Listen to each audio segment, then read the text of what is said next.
AI 기술은 자율주행차 발전에 큰 영향을 주었습니다. 자율주행을 위한 AI 기반 영상 처리는 활발하게 연구되고 있으며, 현재 자율주행의 단계는 차량 시스템이 속도와 방향을 동시에 제어할 수 있는 2, 3단계로 평가되고 있습니다. 길을 찾는 용도로만 활용했던 내비게이션은 축적된 데이터와 AI의 분석을 통해 교통 혼잡을 예측하고 최적의 길과 소요 시간을 안내해 줍니다. 대중교통에서 AI는 실시간으로 운행 상태를 점검하고 위험 요소를 예측하며 데이터에 기반한 대중교통 수요 예측과 배분에 활용하여 수급 불균형을 개선하고 있습니다.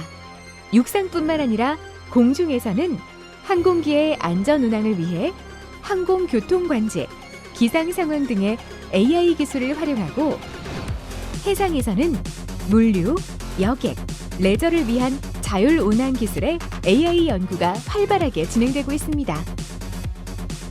미래의 모빌리티와 AI는 항공 택시와 같은 새로운 모빌리티의 등장과 사람의 개입이 전혀 필요 없는 완전 자율주행 시스템, 나아가 교통관리의 도구로서 성장을 이어나갈 것입니다.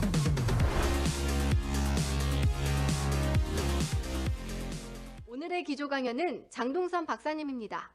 장동선 박사님은 인간인지 및 행동연구로 사회인지 신경과학 분야에서 박사학위를 받으신 뇌과학자이자 과학 커뮤니케이터이십니다. 최근에는 약 3년간 몸담았던 현대자동차 미래전략팀에서 퇴사하여 유튜브 방송 궁금한 뇌를 시작하셨는데요. 인간에게 도움이 될 수 있는 이동수단의 미래를 예측하고 연구한 뇌과학자가 들려주는 모빌리티, 과연 어떤 내용을 전달해 주실지 무척 기대됩니다. 장동선 박사님을 자리로 모셔보겠습니다. 네, 안녕하세요. 장동선입니다. 정말 영광입니다. 이런 자리에 초청받게 돼서. 사실 진짜 모빌리티 전문가는, AI 전문가는 다 저랑 같이 이제 패널 토크를 해주실 분들인 것 같은데, 저희가 오늘 말씀드릴 모빌리티와 AI 미래에서는 조금 모빌리티라는 개념을 넓게 보면서 조금 다른 시각들을 볼 수 있을까 하는 내용으로 준비를 해봤고요. 그 다음에 무엇보다도 요즘 메타버스가 굉장히 화두가 되고 있는데, 메타버스 시대에 모빌리티가 어떠한 역할을 할 수 있을까 좀 질문을 던진다는 의미에서 강연을 준비해봤습니다. 먼저 간단하게 제 소개를 드리면요. 저는 사실 모빌리티 자체를 연구한 사람도 아니고 AI를 연구하지도 않았는데, 독일의 이제 막스 플랑크 바이오 사이버네틱스 연구소라는 데서 박사와 석사를 했습니다. 여기서 주제는 세 개였어요. 하나는 인간의 행동 연구고요. 근데 인간의 행동이라는 것 중에서 말로 된 행동이 아니라, 예를 들어서 누군가가 택시를 잡으려고 이제 길로 나오잖아요. 그럼 그때 사람의 몸짓이 있을 것이고, 이 사람이 술에 취했는지 아닌지를 보여주는 몸짓도 있을 것이고, 또는 누군가가 화가 나가지고 항의를 하려고 차 앞에 창문 내려 이러면서 다가오면 그 사람이 보이는 몸짓도 있을 겁니다. 근데 이걸 인간의 뇌는 한 2초, 3초 만에 바로 해석을 하거든요. 이 사람이 어떤 의도를 가지고 있는가. 근데 사실 인공지능을 탑재한 자율주행 자동차의 경우에는 이 정도 레벨까지 아직 사람을 읽을 수 있을지는 잘 모르겠어요. 근데 어쨌든 정말로 사람과 인터랙션을 하는 미래의 기계가 되기 위해서는 인간의 행동을 읽어낼 수 있어야 하는데, 그게 이제 첫 번째 연구 분야였고, 또 어려운 게 하나 있습니다. 인간의 행동은 데이터로 잡기가 굉장히 어려워요. 누군가가 이제 창문을 화가 나서 두드리면은 매번 두드릴 때마다 강도도 달라지고 똑같은 형태의 제스처를 하지 않거든요. 그래서 이러한 것들을 연구하는 데 있어서는 주로 가상현실을 사용해서 아바타의 형태로 캡처를 해서 데이터로 만드는 것이 중요한 작업을 했고요. 그러한 것들이 뇌에서 어떻게 인지되는가가 두 번째 연구 분야였고, 네, 두 번째 연구 분야였고, 네, 그리고 이런 것들을 이제 인지하게 되면 어떠한 형태로 이것을 우리가 자율주행 자동차, 인공지능, 로봇에게 알려줄 수 있을까라고 하는 것이 세 번째 분야였습니다. 네. 그래서 이러한 연구들을 사실 2004년, 2005년도부터 그 VR 그룹이라는 곳에서 제가 하고 있었고요. 이곳에서 이제 한 15년, 16년 정도 인간의 행동 인지 연구를 하다가 이것이 그 이제 메타버스라는 분야로 시작을 하게 된 거죠. 제 소개를 좀 하다가 몇 가지를 제가 더 말씀드리면요. 지금 지금 보여지는 것 자체가요. 그 로봇팔인데요. 이 연구를 어떠한 형태로 하는지를 제가 조금 보여드리려고 합니다. 지금 보여드리는 화면은 쿠카라고 하고 있는 그 로봇팔이거든요. 근데 저 위에 저렇게 까맣게 덮여 있는 게 헬리콥터 파일럿 시뮬레이터예요. 근데 헬리콥터 시뮬레이터, 그러니까 모빌리티 중에서 이제는 우리 에어까지 갔죠. 공중에까지 올라가게 됐는데 사실 공중에서 헬리콥터나 또는 UAM은 사람이 없지만 사람이 탑승한 이런 모빌리티 그 드론의 경우에는요, 운전이 굉장히 어렵습니다. 여러분이 자전거를 탔다고 생각하면 자전거에서는 왼쪽 오른쪽 균형을 잡아야 되죠. 헬리콥터 파일럿의 경우에는 왼쪽 오른쪽, 이렇게 위아래, 그 다음에 이렇게 돌아가는 세 개의 축의 균형을 동시에 잡아야 되거든요. 그래서 굉장히 어려운데 이거는 이제 실제 헬리콥터로 트레이닝을 하기는 어렵고, 그렇다고 시뮬레이터에 갔을 때는 이게 시뮬레이션이니까 내가 비주얼만 봐가지고는 실제 트레이닝을 하기가 굉장히 어렵습니다. 그래서 여기 보여지는 것 같은 미래 기기는 어떤 형태로 이런 모빌리티 트레이닝을 하냐면 실제 공간 안에 드론을 띄워요. 그럼 이 드론의 위치를 3차원적으로 공간 안에서 이 센서들이, 그러니까 바이컨 카메라 같은 것들이 잡아내게 되면은 실제로 날아가고 있는 드론 위에 내가 미니어처가 돼서 탑승한 것처럼 저 로봇팔에서 모든 종류의 회전과 가속을 다 주게 되어 있습니다. 그러니까 실제 헬리콥터 파일럿이 타고 있는 거와 똑같은 가상 환경을 만들어 놓고 내가 미니어처가 돼가지고 드론에 탑승한 것처럼, 네, 이렇게 드론에 탑승한 것처럼 실제 물리적인 힘까지 적용을 해줄 수 있는 시스템인데요. 그래서 우리가 이제 모빌리티가 정말 공중으로까지 가게 되면 이런 메타버스나 가상 공간과도 이런 접점들이 중요해진다라고 연구를 소개할 수 있을 것 같습니다. 네. 그리고 또 하나는, 이거는 이제 제가 현대자동차 그룹에 있을 때 가속 연구라는 팀하고 공동 연구를 했던 건데요. 여러분 혹시 포르쉐나 아니면 이제 독일 BMW 자동차를 타면 이렇게 악셀을 밟을 때 나가는 느낌이, 이야 가속감 좋은데, 이런 느낌 받으시지 않았나요? 근데 우리나라 자동차를 탔을 때는 그런 느낌이 잘 나지 않는다, 이런 생각을 받으셨을 거예요. 근데 이걸 단순히 엔진 출력의 문제만이라고 생각을 할 수가 있는데, 이 내가 받는 가속감의 느낌은 단순히 엔진 출력만의 느낌이 아니라 사실은 이 디자인을 할 때부터 인간 중심으로, 고객 중심으로 디자인을 하느냐 아니면은 기술 중심으로 디자인을 하느냐라는 미묘한 차이가 있습니다. 그러니까 예를 들어서 포르쉐나 BMW 같은 경우는 옛날부터 인간 중심으로 디자인을 했는데, 뭐냐면 내가 가속 페달을 누를 때 많이 누른다고 빨리 나가고 조금 누른다고 천천히 나가고, 이게 아니라 어떠한 형태로 사람들이 누르는지, 그리고 누를 때의 가속감이 어떤 형태로 차에 전달이 돼가지고 가속이 돼야지만 사람이 엄청 짜릿하게 느끼는지, 이 인간 중심으로 커브를 분석을 해가지고 나중에 기계 페달을 누를 때 어떤 형태로 가속이 올라가야지만 탑승자가 가장 짜릿한 가속감을 느끼게 되는지 연구를 하고 인간 중심의 UX가 적용이 됐기 때문에 이 짜릿한 가속감이 나오는 거거든요. 근데 이러한 연구를 최근에 이제 현대자동차나 제네시스 같은 거 타보셨으면 야 잘 나가는데 이런 느낌 받으셨을 거예요.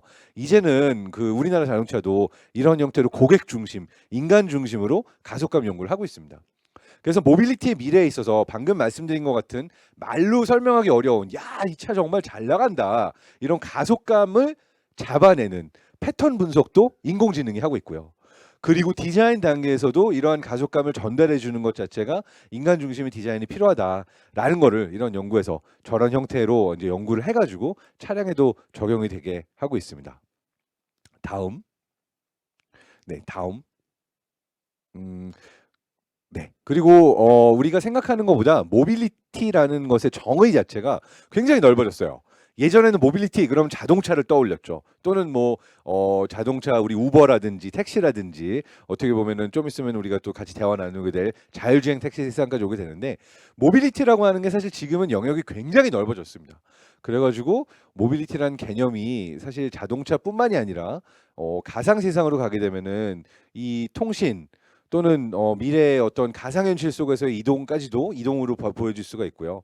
그 다음에 사회학 연구하시는 분들의 경우에는 사회 계층 간 이동도 모빌리티라고 부릅니다. 그러니까 어떤 사람이 내가 돈을 많이 벌어서 잘 살게 되면은 또 다른 계층으로 올라간다, 또는 그거를 이제 못한다, 이 경우에도 이 사람들이 살면서 내 삶의 수준이 올라가고 내려가는 것도 모빌리티라는 개념을 담고 있습니다. 그래서 이런 넓은 의미에서의 모빌리티를 오늘 좀 얘기를 해보려고 하고 있고요. 네. 제가 그래서 시작하는 처음 시간을 쓴 거는 제가 연구하던 분야가 뇌와 기계와 미래 기술, 이것들이 어떠한 형태로 인터랙션이 되는가를 연구했다는 겁니다. 이게 지금 굉장히 제가 라이브로 하고 있으면서도 여러분이 이거를 라이브로 경험하고 계세요. 기계와 저희 뇌와 미래 기술을 활용해서 여러분이 온라인으로 지금 이 영상을 다 보고 계신데요. 잘 보면 제가 자꾸 손을 올리면서 클릭하는 게 보이실 거예요. 이 경우에 사실 기계와 이 셋업이 잘 이루어져 있어야 되는데 때로는 이게 잘 안 될 때도 있어요. 그럼 이럴 때는 인간의 뇌가 투입이 되면서 저의 손짓을 보고 다음으로 넘어가는 걸 해주고 있는 거죠. 이런 형태로 현실 속에서의 인터액션은 이론과는 또 다른 것들을 보이고 있습니다. 그걸 여러분이 지금 라이브로 경험하고 계시기도 하고요. 자, 그렇다면 제가 준비한 또 다른 시점에서의 모빌리티를 한번 살펴보고 가도록 하겠습니다. 이번에 잘 넘어갔어요. 야, 이게 약간 랜덤이네요. 네, 아니면은 인간의 뇌가 잘 대응한 걸 수도 있습니다. 자, 모빌리티 얘기를 해보려고 합니다. 모빌리티의 개념이 인간의 뇌에서와 또 기계에서 약간 다르게 볼 수가 있어요. 근데 인간의 뇌가 기계와 어떻게 다른가? 이게 어떻게 보면 오늘 넓은 시점에서 제가 모빌리티라는 얘기를 하면서 풀어나갈 이야기들 중에 하나인데요. 저는 일단 모빌리티라는 거를 뇌의 측면에서 한번 풀어보고 시작하도록 할게요. 이게 요즘 어떤 강연을 하더라도 제가 이 뇌 이야기를 하면서 시작하는데 제가 뇌과학자이다 보니까 이런 같은 얘기를 혹시 들으셨을 수 있는 분들은 많은 양해를 부탁드립니다. 자, 모빌리티라고 하는 것은 사실은 운동 능력이에요. 근데 이 운동 능력이 없었다면 인간의 뇌가 생겨나지도 않았을 겁니다. 그래서 우리가 뇌를 왜 가지고 있는가라는 질문을 던지게 되면요. 뇌는 모빌리티가 메인이다라고 할 수도 있어요. 그러니까 이 뇌의 경우에는 정말 운동 능력이 메인이 됐다라고 할 수가 있는 건데요. 우리가 뇌를 왜 갖고 있을까 보면은 뇌를 가진 생명체는 동물입니다. 뇌를 가지지 않은 생명체는 단세포도 있고 그리고 식물도 있지만 기본적으로 살아있는 생명의 경우에는 뇌를 가지고 있지 않고도 잘 살아요. 그래서 우리가 때로 뇌를 안 쓰면서 잘 사는 것 같은 사람들을 볼 때 너는 뇌를 좀 안 쓰는 것 같다 이러면 이런 얘기를 하죠. 단세포냐? 아메바냐? 이런 얘기를 하죠. 단세포나 아메바는 잘 살고 생명이지만 그러니까 이 대사, 먹고 배설하고 하는 거 잘하고 상황이 좋으면은 자기를 복제도 잘하고 다양하게 진화도 하고 있지만 뇌는 없습니다. 자, 근데 뇌가 생겨난 이유는 뭐냐라고 보면은 뇌과학자나 생물학자들의 경우에는 되게 유명한 볼퍼트 교수 같은 경우는 또 이런 얘기를 하고 있어요. 운동을 하기 위해서다. 근데 실제로 5억 년 전에 최초의 뇌가 생겨났을 때를 보게 되면요. 갑자기 바닷속에 생명체가 굉장히 많아졌거든요. 그런데 이 생명체들이 다 운동을 많이 했어요. 굉장히 많이 헤엄쳐 다니면서 다른 생명체랑 인터랙션하기 시작했는데 이때 두 가지가 필요했어요. 센서가 필요해가지고 다른 생명체를 인지할 수가 있었어야 됐고요. 그 다음에 인지하고 나서 얘가 잡아먹을 수 있는 애인가? 내가 잡아먹힐 수 있는가? 이걸 판단을 해가지고 어쨌든 쫓아가거나 도망가거나를 해야 되기 때문에 운동 능력이 굉장히 중요해졌고요. 그래서 센서와 운동기관을 연결해주는 신경절이 진화를 해서 뇌가 됐습니다. 근데 이걸요, 요 정도 레벨의 생명체는 우리가 아주 간단하게 모빌리티 측면에서 시뮬레이션을 할 수가 있습니다. 이게 제가 있었던 연구소에서 비이클이라고 그래서 아주 간단한 건데요. 빛의 센서 앞에 2개 놓고요. 바퀴 모터 2개 놓고요. 얘네들을 직접 왼쪽 오른쪽을 이렇게 하나하나씩 왼쪽 연결하냐 오른쪽 연결하냐 아니면 크로스로 연결하냐에 따라서 2가지 행동이 생겨요. 빛의 소스를 향해서 가거나 아니면 피해서 가거나.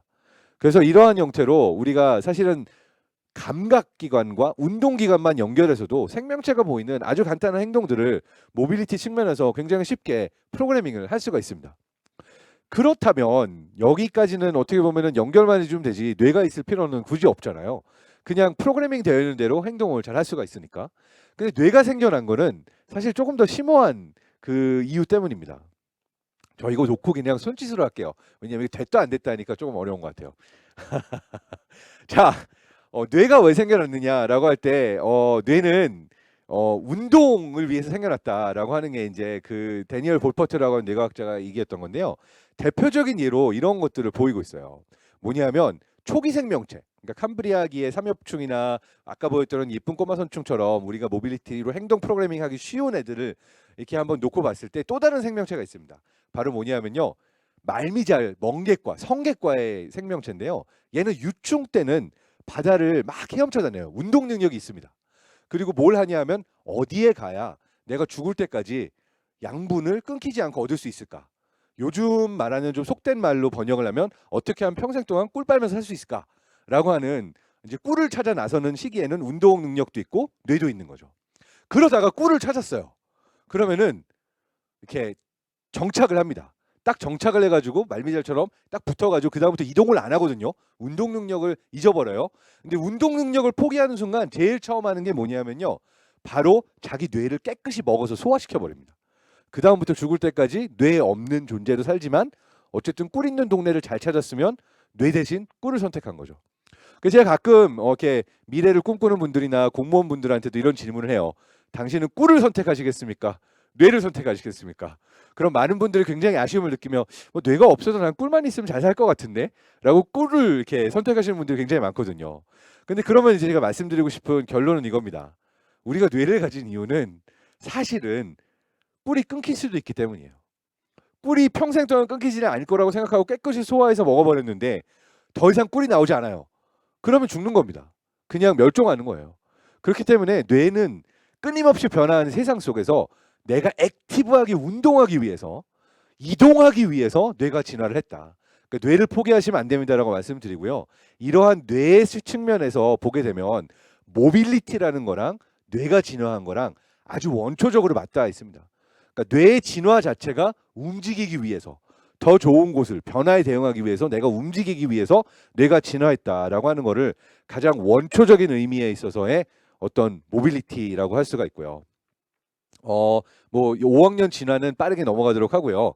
뇌의 진화는 점점 더 복잡해지는 쪽으로 진화를 했습니다. 그러니까 뭐냐면요, 우리가 이제 아까 말했죠. 쉽게 센서가 있고 운동 능력이 있고, 그럼 여기는 굳이 뇌가 필요 없다고 했잖아요. 그러니까 사실 여기는 뭐냐면 프로그래밍 된 대로 움직이는 존재인 거예요. 인간이나 모든 생명은 프로그래밍 됐다는 거는 유전자를 통해서 우리가 프로그래밍 됐다고 볼 수가 있는 거예요. 그러니까 태어나자마자 알에서 태어난 파충류까지는 뇌에 주름이 없어요. 이것도 요즘 애들이 디스하는 거라고 들었습니다. 단세포냐 이거 옛날 방식이고요. 뇌에 주름이 없냐 이게 이제 요즘 방식의 디스입니다. 뇌에 주름이 없는 거 끔찍합니다. 파충류까지는 뇌에 주름이 없고요. 18주 태아까지는 뇌에 주름이 없어요. 얘네들은 뭘 할 수가 없냐? 다른 개체를 보고 다른 개체가 어떻게 이동할 건가를 예측하는 능력이 없어요. 내 하나 움직일 것만 기본적으로 생각해요. 잡아먹을 거냐, 어떻게 몸집을 키울 거냐, 태어나자마자 거의 모든 걸 알고 있지만 프로그래밍 된 대로 움직이는 존재입니다. 그래서 아까 본 것처럼 빛 센서가 있고 바퀴 모터가 있고 이게 한번 연결해주면 행동 못 바꿔요. 그런데 인간의 경우에는 어떤 능력이 생겼냐?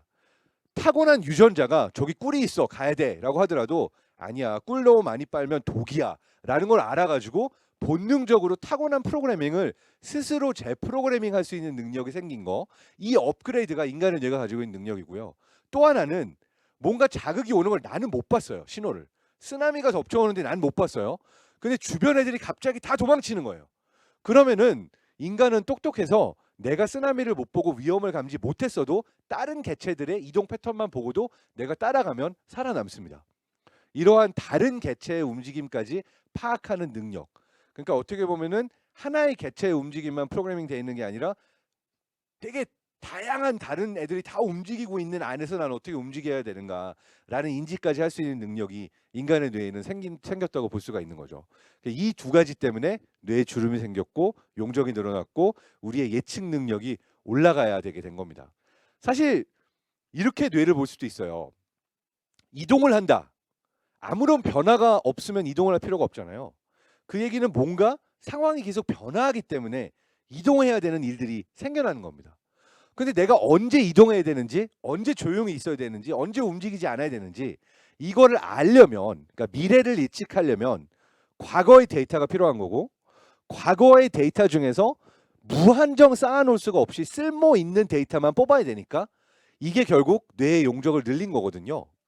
근데 과거의 데이터 중에서 쓸모 있는 데이터만 뽑아서 남긴다. 이게 결국 학습이에요. 그리고 기계나 알고리즘이 이걸 할 수 있게 만든 게 쉽게 말하면 인공지능이다라고 볼 수가 있습니다. 무한히 많은 데이터 중에서도 내가 쓸데있는 거를 뽑을 수 없으면 의미가 없는 거고, 그러기 위해서 패턴 분석도 하는 거고 딥러닝도 돌리는 거고, 우리가 이제 수많은 데이터 중에서 어떠한 것이 쓸모 있는가를 학습하는 알고리즘이 진화한 게 인공지능의 진화라고 볼 수가 있는 거고요. 이걸 이제 저는 뇌의 측면에서 말을 하게 된 건데, 이 뇌의 측면에 있어서 결국 내가 어떠한 데이터를 뽑게 되고 언제 움직여야 되고 언제 가만히 있어야 되는 걸 선택하는 거, 뇌의 진화에 있어서 모빌리티라는 것이 굉장히 큰 영향을 끼쳤다 뇌라고 하는 게 이제 초반 뇌와 모빌리티의 연관성이라고 할 수가 있을 겁니다. 자, 다음 슬라이드로 넘어갈게요. 여기에서 근데 중요해지는 게 하나가 있습니다. 그러니까 왜냐하면 이런 식으로 우리가 이제 미래를 예측하고 뇌의 용적이 점점 커지는 방향으로 진화를 했어요. 근데 계속 커져가다가 한 지난 2만 년 전부터는요, 지능이 이렇게 더 진화하지 않았어요. 그러니까 이게 어떻게 보면 미스테리라고 할 수가 있는데, 제가 이제 물 한 잔 마시고 미스테리로 넘어가겠습니다.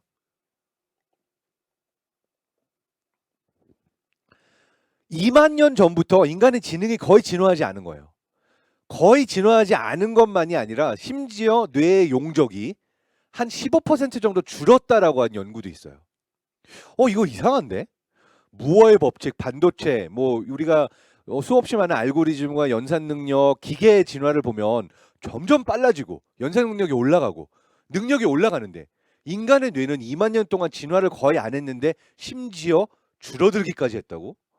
그렇다면 우리가 지금 이룩한 이 모든 자동차, 비행기의 발견, 컴퓨터, 인터넷, 인공지능의 발견은 어떻게 설명할 수 있는 거지? 이게 좀 어려운 미스터리입니다. 2만 년 전 동굴 안에 있던 인간, 그러니까 흙파 먹고 살면서 나보다 맛있는 거 먹는 애 있으면 진짜 많이 질투해가지고 가서 때려주고 싶은 마음이 생기던 이 인간의 뇌가 지금도 변함이 없는 뇌인 거예요. 사실 이런 충동들은 여러분도 느끼죠. 나보다 돈 많이 번 애가 있으면 배 아프고, 나보다 빨리 가는 애가 있으면 추월하고 싶고, 막 이런 욕망들이 다 생길 겁니다. 자, 이게 이제 어떻게 보면 원초적인 우리의 뇌라고 할 수가 있는 건데, 그러한 흙파 먹던 원시 인류의 뇌가 전혀 변하지 않았으면 어떻게 우리가 지금의 이 많은 것들을 발견할 수 있었을까? 여기에 나오는 게 이제 바로 연결 가설입니다. 그러니까 인간의 뇌가 줄어들기 시작한 시점을 보게 되면요, 집단 지성으로 진화하기 시작한 거예요. 내가 다 기억하지 않아도, 다 알지 않아도 주변에 똑똑한 애만 있으면 살아남아요. 그러니까 중요한 거는 나랑 똑똑한 애 연결을 어떻게 만드는가예요. 그리고 이 연결의 진화라는 게, 제가 이제 모빌리티를 설명하면서 왜 이야기를 하느냐, 결국 자동차, 비행기, 이 모든 연결의 진화가 결국은 뇌와 뇌를 연결해주는 공간을 극복하는 측면에서 설명을 할 수가 있습니다. 사실 첫 번째 기술 역시는요, 이 자동차나 모빌리티가 나오기 전에 활자의 발견과 책의 발견입니다. 그러니까 보통 굉장히 쓸만한 정보가 있어요. 야, 이렇게 하면 무기를 만들 수 있어, 이렇게 하면 불을 피울 수 있고, 이렇게 하면 저기 가면 맛있는 거 진짜 많아, 이런 정보를 보통은 가족 안에서, 부족 안에서 설명해 줬잖아요. 그러니까 지식과 정보의 전달이 한 150명 정도의 부족 안에서는 잘 이루어졌어요. 근데 누군가가 죽거나 이거를 다음 세대로 넘기려면, 또는 인간의 숫자가 점점 많아지는데 내가 이 정보를 200번 말하려면 입도 피곤하고 뇌도 피곤하잖아요. 그러니까 이거를 활자의 형태로, 책의 형태로 남겨주게 되면 내가 덜 피곤한 것도 마찬가지지만 똑같은 정보를 더 많은 사람들이 볼 수 있게 된 거죠. 그런데 이러한 글자와 활자와 책의 발견이 일어난 이후로부터 이집트와 중국과 문명의 발달이 엄청나게 빨라진 거예요. 그러니까 결과적으로 한 사람의 뇌가 업그레이드된 속도보다 문화가 발전하는 속도가 훨씬 빨라진 거예요. 이건 실제로도 진화생물학자들이 언제부터 문화가 유전자의 역할을 넘어서게 됐는가를 수학적인 모델로도 시뮬레이션을 할 수가 있게 됐습니다. 그래서 보면은 인간의 뇌의 경우에는 사실 한 세대에서 다른 세대로 넘어가는 동안 안에 너무나 많은 일들이 일어나는 거예요. 학습을 하면서 사람과 사람의 연결이 우리를 진화시켰다라고 볼 수가 있는 건데, 여기에서 자동차나 비행기로 가게 되면 이런 거죠. 기차, 더 멀리 있는 곳에 있는 사람들까지 지식과 정보를 향유할 수 있게 된 거고, 연결이 된 거고, 그리고 흥미로운 거는 이게 이제 끊겼던 시기가 있어요. 중세 시대에 가거나 독재 국가로 가게 되면 이 연결이 끊겨요. 일부 성직자들만 모든 정보를 독점하고요. 아니면 일부 당원들, 일부 이렇게 탑에 있는 사람들만 정보를 이렇게 독점하게 되면 그때부터 사회 전체의 혁신의 속도가 줄어들게 되고, 이 연결성이 줄어들면서 사회 전체가 좀 불행한, 못 사는 사회로 가는 것들을 계속 볼 수가 있습니다. 이 연결이라는 게 얼마나 무섭냐면요, 심지어 한 기업 안에서도 어떠한 기업이 더 빠르게 혁신의 속도를 타고 가는가, 더 많은 발견들이 있는가, 연결성이 좋으면은 이 기업의 혁신의 속도가 빨라집니다. 그래가지고 사일로가 많고 서로의 연결이 없는 기업의 경우에는 속도가 느리고요. 굉장히 서로 간의 어떠한 지식과 정보의 연결 속도가 빠르게 되면 기업 안에서도 혁신의 속도가 빨라집니다. 그래서 이게 굉장히 중요한, 어떻게 보면은 그 책과, 네, 지금 뭐 마크 리님이 유튜브에서 답신 남겼는데 책만이 문명의 발전을 이룬 게 아니라 사실은 자동차와 기차와 이 더 멀리 있는 곳의 사람들까지 연결해 줄 수 있는 모빌리티의 진화가 우리가 서로 생각이 전달되고 연결되고 하는데 굉장히 큰 역할을 미친 거죠. 잘 보면은 항해술의 발달도 마찬가지고 어떤 허브가 돼서 다른 많은 곳들과 교류와 무역을 하던 곳들이 지식도 많이 발전했고 문명도 빠르게 발전했다는 걸 볼 수가 있습니다. 그러니까 모빌리티, 이동과 어떤 지식과 정보의 뇌와 뇌의 연결은 여기에서도 밀접한 연관이 있다라고 볼 수가 있는 거죠. 자, 다음 슬라이드 주시면 좋을 것 같습니다. 그래서 이제 AI와 데이터 측면으로 넘어오게 됐는데요. 우리가 뇌와 뇌의 연결이 이 모든 문명의 발전을 만들어냈다라고 한다면 그렇다면 이제는 이게 기하급수적으로 발전한 거죠. 왜냐하면 지식과 정보가 너무나 많이 쏟아져 나오고 있고 데이터의 측면으로 모여지고 있고 이게 인간의 뇌가 프로세싱할 수 있는 정도를 넘어섰기 때문에 이제는 AI의 도움을 받을 수밖에 없는 쪽까지 왔습니다. 그래서 우리가 살고 있는 디지털 시대는 인간이 갖고 있는 지식과 정보 이 모든 것들이 디지털화되기 시작했고요. 그리고 이 디지털화된 인간의 정보가 결국은 다 온라인상에도 남게 되는데 저는 기업과 기업 사이의 경쟁을 또 다른 형태로 이렇게 설명하기도 해요. 데이터에 대한 게이트웨이 확보의 경쟁이다. 그러니까 모든 인간에 대한 정보가 데이터화 된다는 이야기는 통신회사는 통신회사로서 가지고 있는 인간의 데이터를 기반으로 예측하려고 할 거고 모빌리티 회사는 모빌리티 데이터를 기반으로 인간을 예측하려고 할 거고 헬스케어 기업은 헬스케어 데이터를 기반으로 인간을 예측하려고 합니다. 그래서 이 모든 그 데이터 게이트웨이를 어디서 확보해가지고 연결하느냐라는 것이 어떻게 보면 한 기업의 파워를 그 예측한다고 볼 수가 있는데요. 여기에서 이제 흥미로운 개념 중에 하나가 휴먼 디지털 페놈입니다. 페놈이 뭐냐면요, 페노타입이 다 모인 걸 페놈이라고 보여요.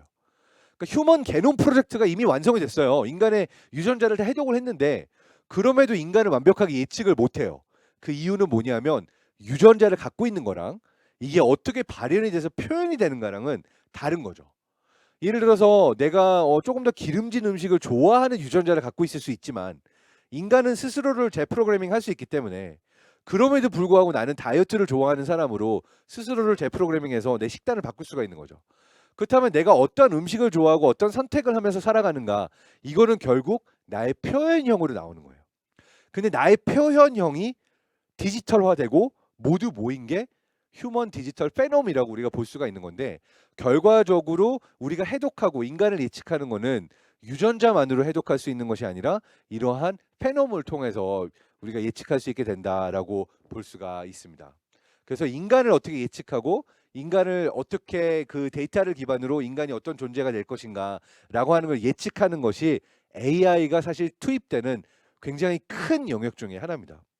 사실 이제 나중에 전문가들이 많을 텐데요. 자율주행이라는 게 단순히 사람처럼 운전해서 되는 게 아니에요. 굉장히 복잡한 다투 다의 알고리즘의 프로그램을 그 솔브를 해야 되는 거고 어느 시간대에 어느 지역에 사람들의 수요가 올라갈 것인가 그리고 이 수요가 올라갈 때 어떻게 차량 배치를 해가지고서는 그 지역의 사람들이 원하는 바를 우리가 그 공급해 줄 수 있는 걸까라고 하는 건데 굉장히 여기서 중요한 것이 인간의 예측인 거예요. 누가 언제 무엇을 원할 것인가 어떠한 행동을 보이는가 이 예측을 잘하면 공급을 잘할 수 있는 거라서 사실 인공지능과 뇌과학이 맞닿아 있는 영역도 어떻게 해야 우리가 인간을 더 잘 예측할 수 있을까 어떠한 알고리즘이 인간을 더 잘 예측할 수 있을까 어떠한 데이터가 인간을 잘 예측할 수 있을 것인가 라고 하는 질문으로 모인다라고 볼 수도 있는 거죠. 그래서 이제 모빌리티의 미래 영역까지 오게 됐는데요. 정리해 보자면 인간의 뇌가 진화를 하는 데 있어서는 연결이 중요했고 인간의 뇌와 연결이 되면서 우리가 새로운 기술과 문명을 이룩할 수 있었는데 그 안에는 이동하고 새로운 곳을 향해 찾아가고 하는 모빌리티가 중심이 됐다라고 뇌에서 시작을 했고 그 뇌를 예측하는 것이 또 모빌리티에 있어서 AI와 인공지능 알고리즘이 가지고 있는 중요한 화두라고 말씀을 드렸고요. 이제 미래 영역으로 오게 되면 또 다양한 것들이 섞입니다. 사실 어떻게 보면요. 메타버스라는 게 이제 나오게 되는데 메타버스가 한번 다음 슬라이드 보실까요? 메타버스라고 하는 게 뭔지부터 한번 설명을 하고 이게 왜 모빌리티에 영향을 끼칠 것인가라고 하는 이야기를 한번 해보겠습니다. 메타버스 요새 너무 많이 이야기하죠. 사실 다양한 정의가 있지만 메타버스의 아주 큰 정의 중에 하나는 사실 4차 산업혁명에서 나온 말이랑 크게 다르지 않다고 저는 봐요. 물리적인, 생물학적인, 디지털적인 세계가 하나가 되는 거를 4차 산업혁명이라고 했죠. 결국 메타버스라는 거는 이 물리적인, 생물학적인, 디지털적인 세상이 서로 초월하고 중첩되어 있어서 우리가 이 여러 세상을 왔다 갔다 하면서 경험할 수 있는 세상을 메타버스라고 말할 수가 있는데요. 이거 역시도 어떻게 보면 약간 추상적이에요. 그래서 메타버스를 제가 처음부터 강조한 연결의 측면에서 보게 되면요. 사실 모빌리티라는 거를 데이터 측면에서 보게 되면은 데이터가 어떻게 이동하는가, 데이터 모빌리티도 모빌리티라고 부르거든요. 근데 최근 50년간 가장 큰 연결의 혁신은 두 번 정도가 있었어요. 뇌와 뇌의 연결, 어떤 데이터와 데이터 연결에서. 첫 번째는요. 인터넷이 발견되고 각 가정에 PC가 들어오면서 첫 번째 연결의 혁신이 있었어요. 연구소와 국가기관만 갖고 있던 PC를 모든 가정에서 가질 수 있고 랜선으로 연결하게 되면은 인터넷이 가정으로 들어오게 된 거예요. 엄청난 연결 혁신입니다. 그래서 이 인터넷과 PC의 혁명으로 인해서 마이크로소프트와 IBM과 뭐 애플 같은 기업들이 뜰 수 있었던 거고요. 이 파워가 20년 정도 가다가 2007년도에 스티브 잡스라는 분이 스마트폰, 아이폰을 갖고 나오면서 두 번째 연결 혁신이 만들어져요. 바로 스마트폰을 통해서 그 다음에 와이파이를 통해서 모바일 인터넷의 세상이 열린 거죠. 아직까지 여러분이 지금 다 스마트폰 보고 있고 댓글 남기고 있는데 이게 바로 우리가 살고 있는 모바일 인터넷의 세상인 거예요. 모든 대화를 카톡으로 하거나 모든 주문을 쿠팡으로 하거나 내가 택시를 부르는 것도 이 모든 것들을 이 조그만 폰으로 하는 거죠. 그래서 메타버스를 누군가가 물어봤을 때 이게 뭐야? 라고 할 때 제가 설명하게 되면 저는 이 두 개의 혁명을 넘어서서 세 번째 혁명인데 인터넷, 모바일 인터넷의 다운 버전이라고 얘기를 해요. 조그만 요 스마트폰 하나로 다 모든 거 타이핑하고 손가락도 아프고 눈도 아프고 막 목 디스크 오고 이러잖아요. 그러니까 메타버스는 다름 아닌 모바일 인터넷 넥스 버전인데 손가락이 다 아프니까 내가 보는 거를 안경이나 선글라스나 헤드셋을 끼면 다 알고리즘도 볼 수 있게 해주는 거. 말하자면 눈으로 내가 보는 거를 얘도 같이 볼게 해줄 수 있는 이런 디바이스를 통해서 같이 공유하는 거.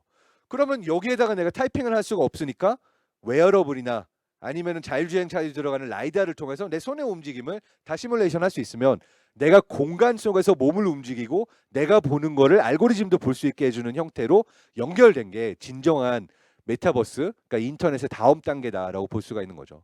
그래서 여러분이 뉴스에서 많이 보는 뭐 가상현실, 제페토, 아바타, 뭐 로블록스, 뭐 엄청나게 많은 그 메타버스 얘기가 나오지만 요거는 메타버스 첫 번째 단계고 진정한 메타버스는 내가 보고 있는 세상을 알고리즘도 보고 알고리즘이 나에게 정보를 알려줄 때 그냥 눈으로 보여줄 수 있고 내 몸을 움직일 수 있게 되는 게 메타버스의 넥스트 미래다.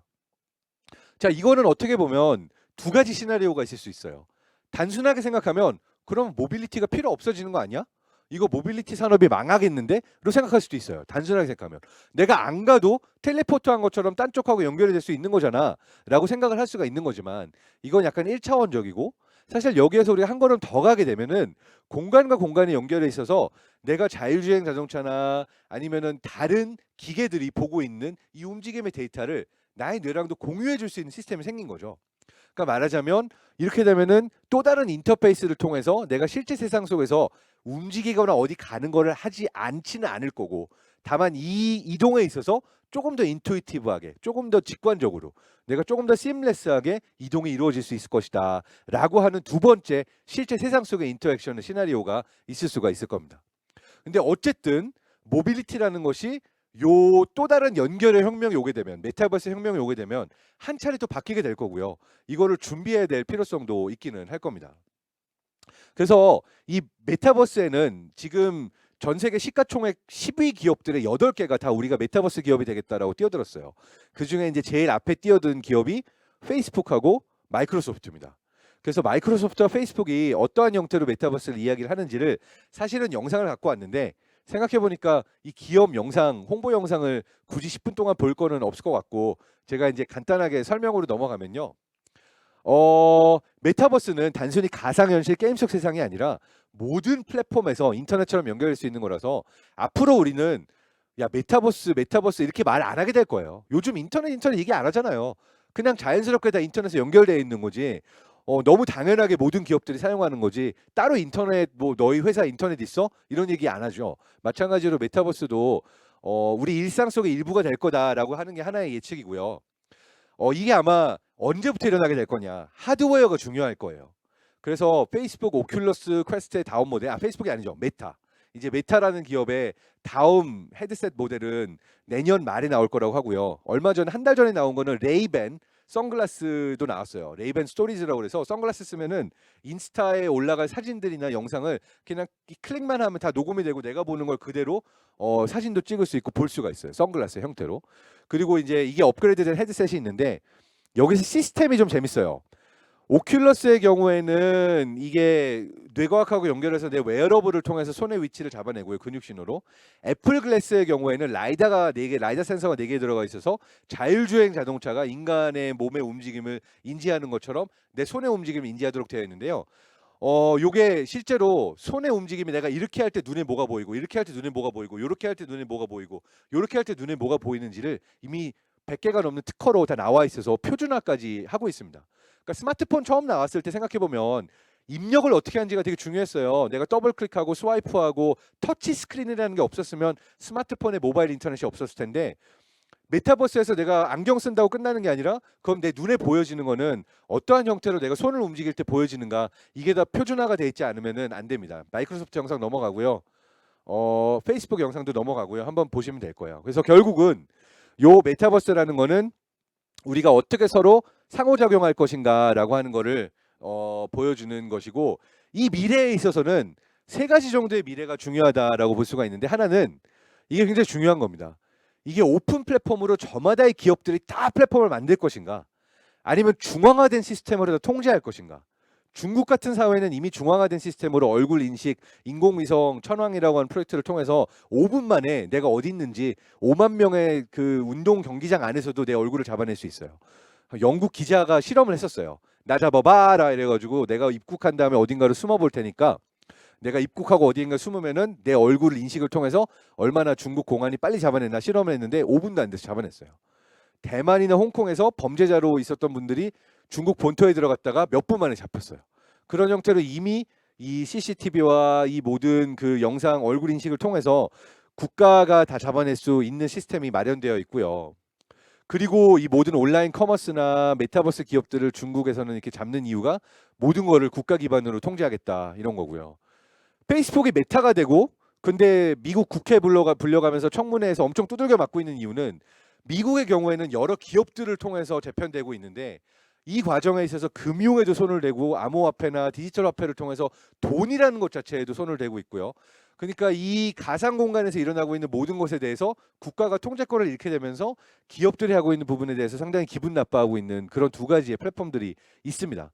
어느 쪽이 이기게 되고 어느 쪽으로 메타버스가 갈지는 아직 모릅니다. 2번째는요. 다음 영상 주시죠.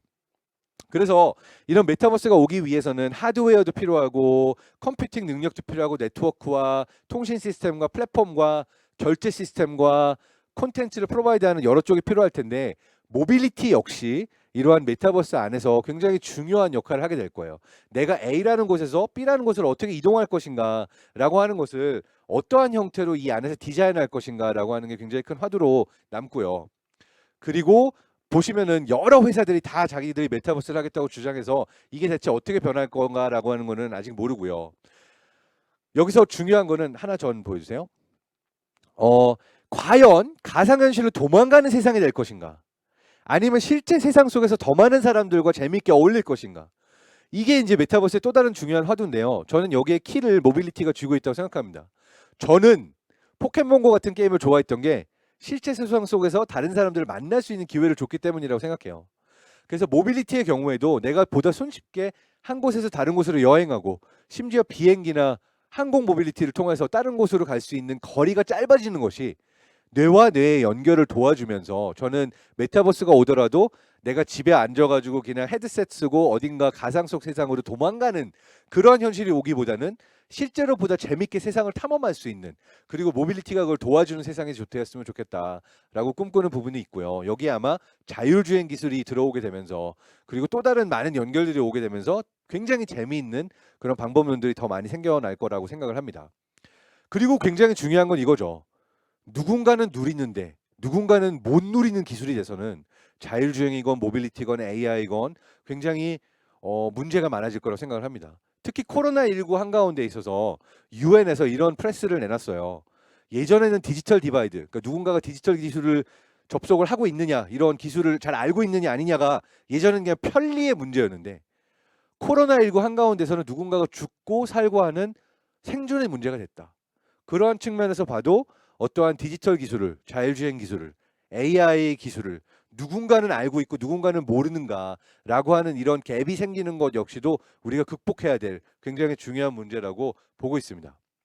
그래서 거의 마지막 슬라이드 다 왔는데 인공지능과 모빌리티와 뇌가 함께하는 미래가 오게 될 때 더 중요해지는 것은 결국 진화의 측면에서 봐서도 사람과 사람의 연결입니다. 그래서 코로나19 위기 안에서도요, 가장 중요한 역할을 했던 게 맘카페였어요. 우리 아이가 학교 안 가는데 영수 엄마, 철수 엄마 어떻게 하고 있어요? 이 어머니들끼리 서로 네트워크 구성해가지고 정보를 서로 전달하는 게 굉장히 중요했고요. 우리 주변에도 내가 뭔가를 모를 때 물어볼 수 있는 친구가 있다는 거 굉장히 소중합니다. 그래서 미래에는 인공지능과 AI가 또 모빌리티 기술이 사람과 사람들을 얼마나 잘 연결해 주는가 하는 것이 어떻게 보면은 기업이냐 정부냐라고 하는 이런 통제 문제를 넘어서서 사람과 사람의 끈끈한 연결, 커뮤니티가 어떻게 보면 AI의 미래를 만들어 간다라고도 볼 수가 있을 겁니다. 그러한 부분에 있어서 인간과 AI가 어떻게 연결될 것인가라고 하는 게 굉장히 흥미로운 화두라고 할 수가 있고요. 그렇지만 지금까지 말씀드렸던 모든 시나리오 안에서 제가 과거 진화와 뇌와 뭐 이런 부분은 좀 자신 있게 말씀드릴 수 있었지만 모빌리티의 미래, 인공지능의 미래, 메타버스의 미래가 어떻게 될지는 사실은 아무도 알 수 없는 겁니다. 이건 결국 미래를 가장 예측하는 좋은 방법은, 가장 잘 예측하는 좋은 방법은 실제로 만들어가는 수밖에 없는데요. 그런 의미에 있어서 이 마지막 슬라이드는 미래를 만드는 것은 여러분의 손 안에 있습니다라는 마지막 문장으로 마치려고 하고 있고요.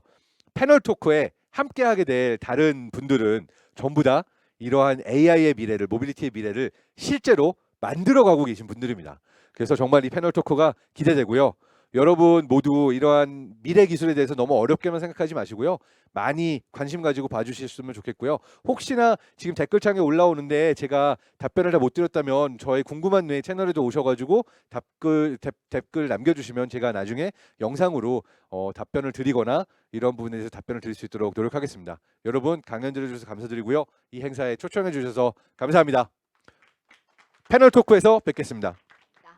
다음은 모빌리티와 AI 콜라보 토크쇼입니다. 뇌과학자 장동선 박사님과 문경수 과학탐험대장님, 오토노머스 A2G 한지영 대표님, 한국전자통신연구원 자율주행진흥연구본부 최정단 본부장님이 패널로 출연하시며 한국건자력연구원 및 AI 브랜드 소속 유용균 박사님이 진행을 맡아주실 예정입니다.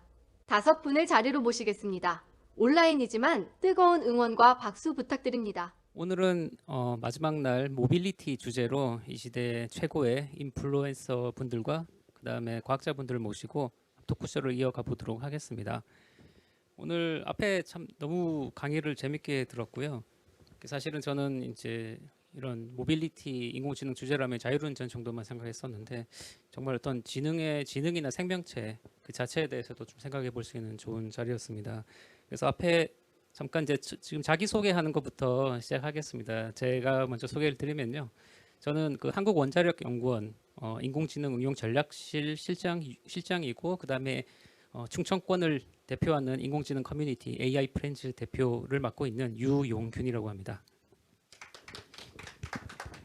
네, 저는 방금 강연 마친 뇌과학 박사 과학 커뮤니케이터 장동선입니다. 네, 저는 그 과학탐험가 문경수라고 하는데요. 원래 이제 본캐가 탐험가였는데 최근 그 몇 년 사이에는 교육 스타트업의 대표로 활동을 하고 있습니다. 반갑습니다. 네, 안녕하십니까. 저는 한국전자통신연구원 지능로보틱스 연구본부장 최정단이라고 합니다. 자율주행차 그리고 고령자를 케어하는 로봇 또는 다양한 인간과 협업을 해서 로봇 연구를 하고 있는 그런 연구원입니다. 반갑습니다. 네, 안녕하세요. 저는 오토노머스 A2G라고 하는 자율주행 모빌리티를 개발하는 회사 대표 한지형입니다.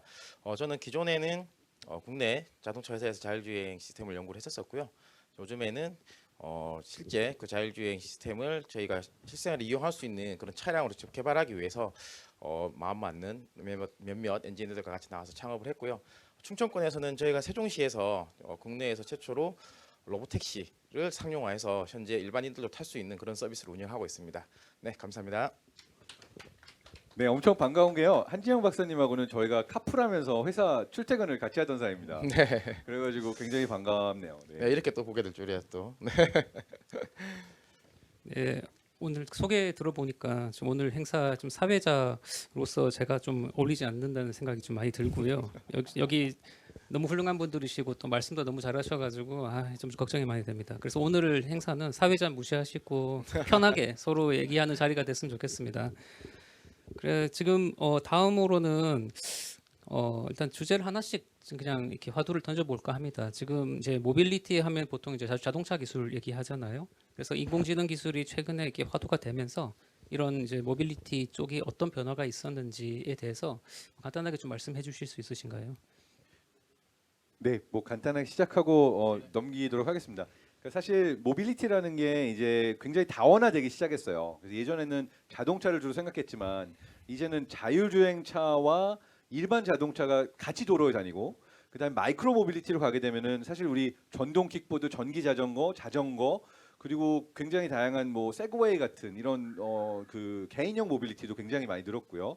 그리고 사실 이제 3차원으로 가면서 도심 항공형 모빌리티라고 하는 얼반 에어 모빌리티까지도 우리가 이제 공중으로도 가기 시작했잖아요. 물론 이제 또 뭐 해상, 뭐 선상, 물 이용하는 것까지 우리가 볼 수 있고 그러다 보니까 예전에 그 생각하던 모빌리티보다 이제 막 정말 우리가 이 모빌리티의 영역이 굉장히 넓혀져 가고 있는 한가운데 있다고 생각이 됩니다. 네, 거기에 더해서 지금 자율주행이라는 기술이 거기 모빌리티 이제 더해지면서 또 굉장히 새로운 형태의 모빌리티들이 탄생하고 있는데요. 뭐 여러분들께서 많이 보셨던 그 무인 배송 로봇 같은 거 그리고 일반 도로에 다니는데 우리가 자율주행차 하면 떠오르는 게 우리가 타는 일반 승용차에서 완전 자율주행이 되는 걸 생각을 많이 하시는데 그거 외에도 전용 운전대라든지 기존 차의 형상이 다른 형태의 무인 박스형 카, 이제 외부에서 봤을 때는 이제 버스 같은 이런 형태 새로운 개념의 모빌리티 탄생하고 있습니다. 그래서 아마 이런 쪽으로 계속 기술 개발이 되고 있고 여기에 맞춘 뭐 자율주행 기술이라든지 IT 기술들이 접목되지 않을까 지금 그렇게 보고 있습니다. 네. 네, 먼저 말씀하시죠. 네. 자율주행 기술이 굉장히 다양한 인공지능 기술뿐만 아니라 차의 그 운전자의 운전 능력을 대신하는 그런 시스템 기술들이 굉장히 많이 현재까지는 개발을 하고 있었습니다. 저희 같은 이제 개발자 같은 경우에는 어떻게 이 기술을 안전하고 편리하게 개발을 해서 사용자들이 아무 걱정 없이 사용할 수 있을까 이런 걱정만 하는 그런 기술 개발 분야가 있다라고 하면 또는 이 자율주행 기술을 가지고 어떻게 기업이나 지자체 등에서 서비스함으로써 이렇게 돈도 벌고 또는 어떤 지자체가 또 하나의 더 가치를 높일 수 있는 그런 서비스를 제공이 가능할지 그렇게 자율주행 기술은 다양하게 기술뿐만 아니라 다양한 서비스 솔루션을 제공하는 그런 가치까지도 지금은 고려를 하고 있는 가장 핫한 분야가 아닐까 생각을 합니다. 그리고 좀 전에 그 장 박사님께서 뭐 도심공항 모빌리티 말씀해 주셨는데요. 사실 이 모빌리티 개념이 이제 우주로까지 좀 확장이 되고 있는 것 같아요. 뭐 다들 아시겠지만 스페이스X가 이제 뭐 이미 재사용 개발 로켓을 만들어서 국제우주정거장에 화물을 운송하는 그런 거에 성공을 했고요.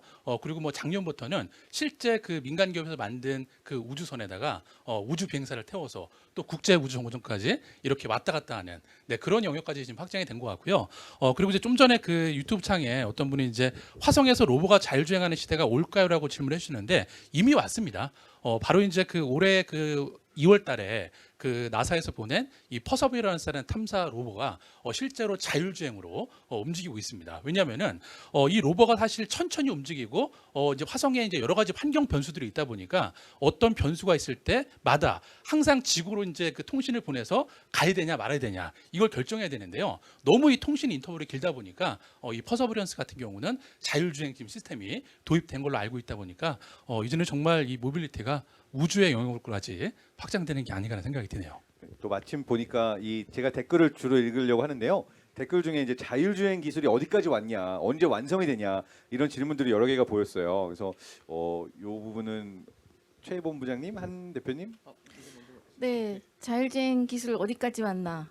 이게 굉장히 어려운 질문인데요. 그 일반 상용화 쪽과 기술 개발 쪽을 조금 나누어서 봐야 될 것 같습니다. 상용화 부분은 이제 운전자를 안전하게 운전을 할 수 있게 지원해주는 그런 시스템까지는 지금 상용화가 되어 있고요. 연구개발 분야에서는 다양하게 그 자율주행 시스템을 완성하기 위해서 다양한 기술들이 있는데 이러한 뭐 통신부터 인지 판단, 센서, 반도체, OS, 플랫폼, 보안 등등의 뭐 나열할 수 없는 다양한 기술들이 융합적인 시스템이기 때문에 그러한 기술들이 이제 개별적으로 완전 자율주행, 운전자는 거기서 책을 읽거나 수면을 취하거나 휴식을 하거나 아까 말씀하신 그런 메타버스 환경에서 다른 일을 할 수 있는 운전과 무관한 그런 일을 할 수 있는 완전 자율주행까지는 그런 개별적인 기술들도 고도화가 완전히 되어야 되기 때문에 아직은 완전 자율주행 기술이 완성이 되는 거는 다음 한 대표님께 답변을 넘기도록 하겠습니다. 아, 네, 되게 어려운 질문을 저한테 넘기셨는데, 아까 최진담 본부장님께서 이제 말씀을 좀 연구개발 단계와 상용화 단계를 구분을 해야 된다라고 좀 말씀을 해주셨는데, 연구개발 단계는 뭐 잘 해주실 거고 상용화 단계에서 보신다고 하면 좀 개념을 우리가 다르게 생각을 해야 될 것 같아요. 우리가 생각하는 아까 말씀드린 뭐 일반 승용차 고속도로에서 시속 100km 이상 달리는 차에 대한 완전 자율주행이 언제 될 거냐에 대한 질문은 개발 외에 법적, 뭐 행정적, 규제적 풀어야 될 게 너무 많이 있습니다. 저는 그래서 개념을 좀 다르게 보자고 한다는 게 우리가 생각하는 자율주행 차라는 게 꼭 우리가 지금 타고 있는 승용차의 자율주행만으로 보지 말고 뭐 지하철도 있고 버스도 있듯이 도심 내에서 다니는 지금까지 상상하지 못했던 신개념차, 예를 들어서 지금 세그웨이가 될 수도 있고 퍼스널 모빌리티 같은 것들이 있는데 저속으로 제한된 지역 내에서 천천히 다니는 이런 경우는 먼저 빨리 좀 상용화가 될 수 있다라고 좀 보고 있습니다. 그래서 실제로 뭐 이런 그 퍼스널 모빌리티 같은 아니면 저속 이동체, 저속 모잉 모빌리티 같은 경우에 대해서 요즘 연구 개발이 활발히 이루어지고 있고 실제로 이 영역이 빨리 상용화가 될 거라고 보고 있기 때문에 많은 기업들이 여기 분야에 지금 뛰어들고 있는 부분이거든요. 그래서 이쪽 분야부터 먼저 좀 상용화가 된다라고 보지 않을까 보고 있고 이런 분야는 뭐 5년 전후로 해서 실제 상용화가 가능하지 않을까 보고 있습니다. 네. 네, 그 미래를 예측하는 건 참 어려운 일 같습니다. 그럼에도 혹시 예전에 어떤 책에서 그 진정한 제너럴 인텔리전스가 언제쯤 다가올 것 같냐고 이렇게 설문조사를 한 적이 있거든요. 재미 삼아서 한번 그냥 찍어보면 어떨까요? 언제쯤 되면은 자율운전 자동차가 이렇게 세상을 돌아다닐 것 같다. 전혀. 그래서도 아까 네. 말씀드린 자율주행 차의 정의를 네. 우리가 생각하는 일반 승용차를 말씀하신다고 한다면 네. 고속도로에서 시속 100km 이상 달리는 차에 대한 완전 자율주행 전 한 30년 정도는 더 있어야 되지 않을까. 근데 그러면 회사가 그 회사 입장에서 보면 더 빨라져야 되지 않을까요? 그렇죠. 그렇기 시장을 때문에 장악하려면. 네, 그래서 저희는 생각한 게 그 시장 말고 아까 말씀드린 다른 시장을 빨리 찾아서 그 시장을 먼저 한다는 게 저희 회사의 지금 생각이고요. 그러니까 모빌리티 세그먼트별로 이 자율주행의 완성도가 다 달라질 거다 이런 말씀이시네요. 네네. 그러니까 뭐 휠체어 같은 경우는 이미 완전히 자율주행을 굴러갈 수 있는 레벨이라고 한다면 고속으로 달리는 자동차의 경우는 그 어려울 수 있다. 뭐 이렇게 나눠서 보시는 거네요. 네네. 그래서 저희 같은 스타트업 같은 경우에는 뭐 아까 말씀드린 뭐 시속 100km 이상 달리는 차에 대한 완전 자율주행은 30년보다 더 빨리 다가올 수도 있지만 그런 영역은 뭐 지금 국내 대기업들이나 글로벌 자동차 회사들이나 뭐 글로벌 재벌 기업들이 이제 장기적으로 가서 해야 될 문제고 스타트업이 그렇게 오랜 기간 동안 개발할 수 없기 때문에 일단 눈앞에 있는 시장부터 빨리빨리 장악을 해 나가면서 그 이어가는 게 중요하지 않나 생각하고 있습니다. 네, 거기 좀 이어서 저는 그 장동선 박사님 소속이 미래전략팀이 해서 눈이 딱 띄었습니다. 왜냐하면 제가 있는 본부가 미래전략본부거든요. 그리고 응용지능 이제 그 응용전략 뭐 이런 것도 하고 있어서 좀 그 부분이 궁금합니다. 그래서 인공지능 기술 현대자동차 차원에서 어떤 전략을 가지고 투자를 하고 또 미래를 보고 계신지 그런 것 좀 살짝 알려주실 수 있으신가요? 저도 이제 나온 지 1년이 돼가지고 이게 정말 지금 뭘 보고 있는지는 지금 바로 알고 있지는 않고요. 근데 저희가 이제 같은 팀에 있을 때는 융합기술 개발팀에 있다가 미래 모빌리티 개발팀에 있다가 미래 기술 전략팀으로 가서 이제 팀장했었는데 사실 그 인공지능을 활용해서 보고 있을 때 이제 회장님 말씀으로는 이렇게 5대 3대 2로 말씀하셨어요. 그러니까 로봇이 30%였나요? 도시망공용 모빌리티가 20%, 그리고 자동차가 50%.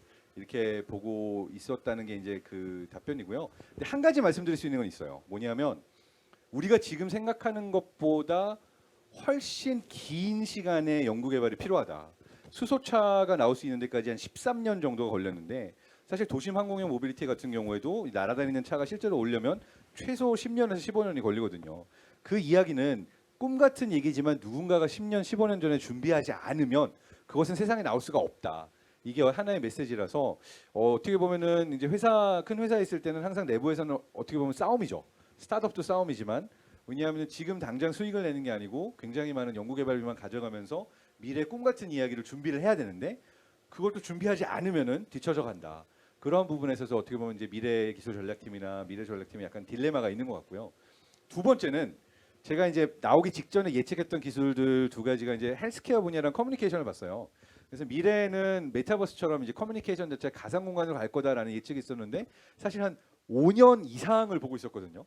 그리고 또 하나는 모빌리티 헬스케어라고 개인화돼 가지고 드라이브 스루의 형태로 이제 좀뭐 백신까지는 생각 안 했습니다만 이게 환자들을 보고 체크받는 걸 생각했었는데 병원 의사들이 이제 개인으로 이렇게 드라이브 스루로 나올 거라고 생각을 안 했어요. 이것도 역시 몇 년 이상 걸릴 거다 봤는데 사실 둘 다 2년도 안 되는 뭐 6개월도 안 되는 시간 만에 갑자기 코로나19가 오면서 엄청나게 가속화돼서 사실 5년에서 10년 정도 봤던 미래가 1, 2년 만에 우리 앞으로 다가왔거든요.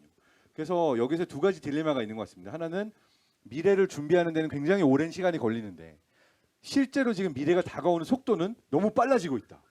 그러니까 그런 의미에 있어서 이러한 것들을 구조적으로 또는 어떠한 형태로 이제 해결해 나갈 수 있는가라고 하는 질문이 있고 제가 볼 때는 어떻게 보면은 그 답은 용감하게 지르는 쪽들에 좀 있는 것 같아요. 그러니까 두 가지인데 답은 여기 한지영 대표님처럼 용감하게 질러가지고 나와서 그냥 해볼래라고 하는 사람들이 세상을 바꾸는 거고요. 또 다른 한편으로는 이것만 가지고 먹고 살기 어려울 수 있어요. 그러니까 정부의 지원금이나 정부의 이런 연구개발 지원이 롱텀으로 있지 않으면 국가나 공공의 영역에서 지원이 없으면 또 이게 이루어질 수가 없다. 그래서 두 가지가 다 필요한 것 같습니다. 그러니까 기업의 영역에 있어서는 당장 이게 3년 안에 돈이 될 수 있는 거를 제일 좋아하기 때문에 이러한 기술에 대해서 조금 그 개발이나 투자에 어려움이 좀 있을 수가 있는 거죠. 다 아시는 얘기일 수도 네. 있지만. 네. 아닙니다. 많이 배웠습니다. 사실 회사는 한 10년 정도 이후에 돈이 될 걸 생각하고 투자한다. 뭐 저는 그렇게 들었거든요. 근데 이제 이게 10년이 될지 20년, 30년이 될지 모르는 거기 때문에 참 이런 판단을 내리는 게 중요한 것 같습니다. 감사합니다. 그리고 또 지금 이제 자율운전 관련돼서 좀 이제 기술적으로 좀 여쭤볼까 하는데요. 그 최정단 단장님께서 혹시 자율운전에 필요한 어떤 기술, 어떤 센싱하는 기술이라든지 어떤 기술들이 필요한지 좀 설명해 주실 수 있으신가요? 네, 그 자율주행 센서 뭐 어쨌든 자율주행 기술이라 함은 어쨌든 운전자가 보고 주로 듣고 손발을 움직여서 운전 행동을 하는 그것을 이제 시스템으로 바꾸는 것인데요. 지금 저희가 상용화 시기를 언제 읽겠느냐를 논의하는 것도 아마도 운전자만큼 전문적인 베스트 드라이버가 되게까지 시스템을 훈련하는 것이 필요한 그런 소프트웨어 능력이 더 많이 필요하기 때문이 아닌가 생각을 합니다. 최근에는 그래도 인공지능 기술이라는 것이 들어와서 융합을 하면서 자율주행 기술 시스템이 좀 더 빠르게 고도화할 수 있는 그런 환경은 갖추었다고 생각을 하고요.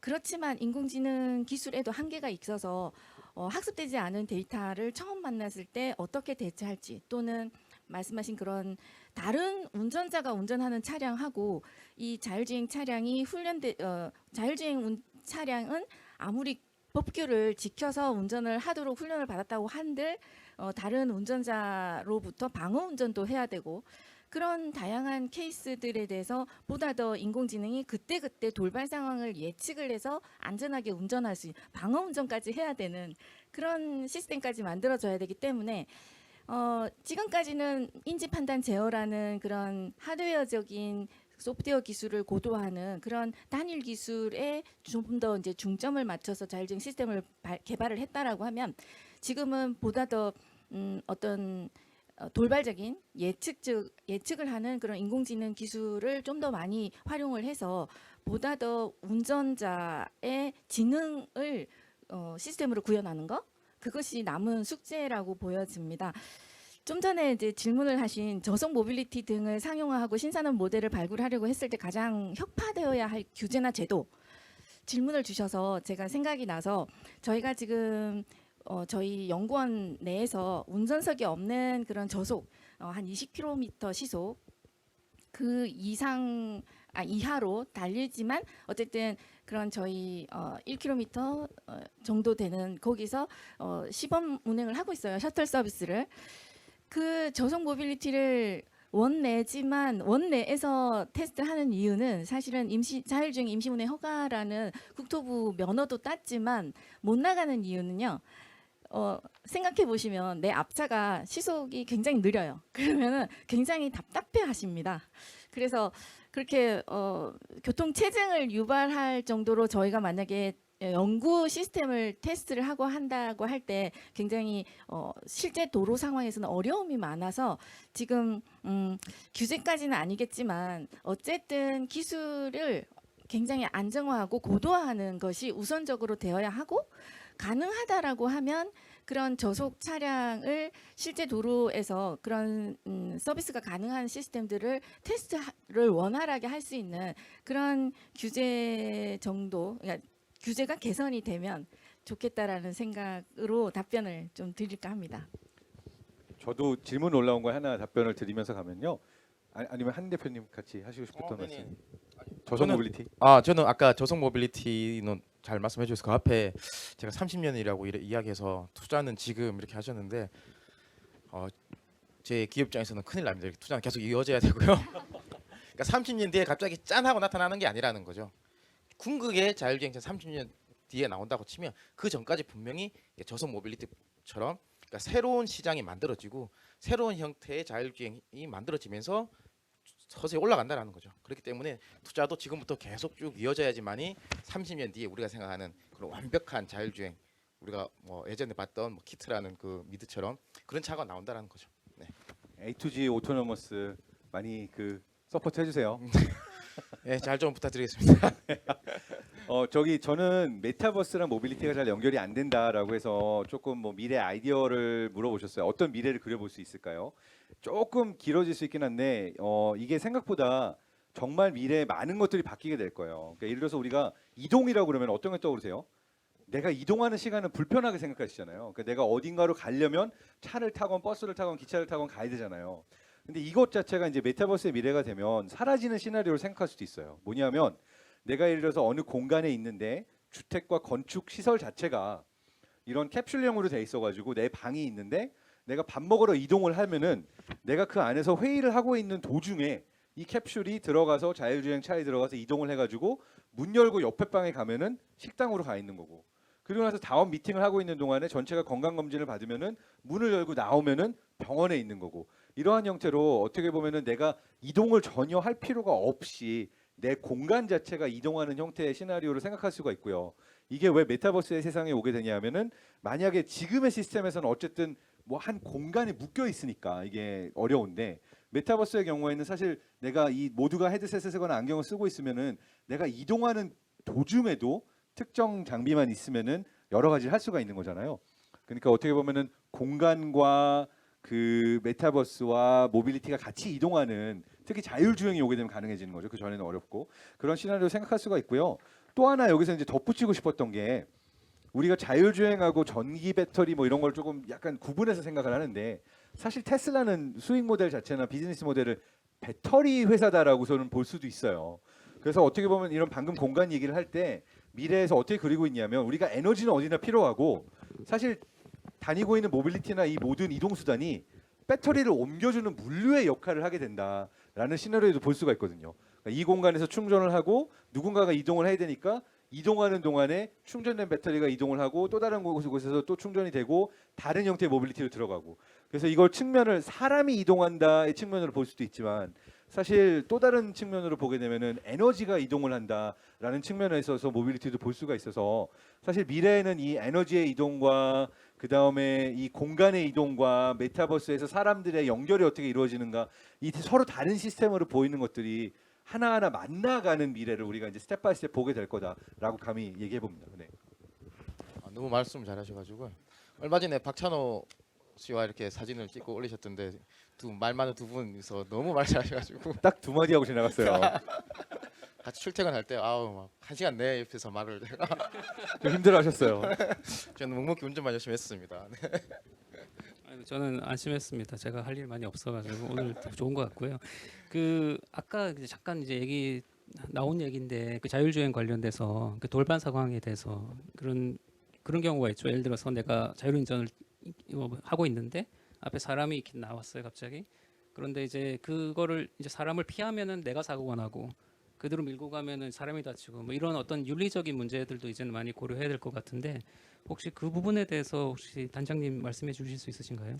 아, 네, 그러니까 인공지능이 가장 풀어야 되는 숙제 중에 설명 가능하지가 않은 거예요. 사실은 지금은 프로그램 된 대로 자율주행 차량은 움직이게 되어 있죠. 그래서 만약에 왼쪽보다는 오른쪽이 탑승자 입장에서 나는 피해를 덜 입지만 또는 왼쪽에는 아이가 있고 오른쪽에는 어른이 있고 근데 한 명이고 5명이다. 그러면은 과연 어떻게 프로그래밍을 해야 될 것인가 그런 다양한 문제들이 있는데 프로그램 자체는 어떤 룰에 기반해서 할 수는 있겠지만 앞으로는 이런 윤리적인 문제를 이제 풀어놓고 사회적인 합의에 의해서 서로 이제 논의를 시작해야 되는 단계가 아닌가 싶어요. 그 자율주행 차량이 혼자 알아서 이럴 때는 뭐 한 명 쪽으로 가고 또 이럴 때는 운전자가 가장 안전한 방향으로 움직인다.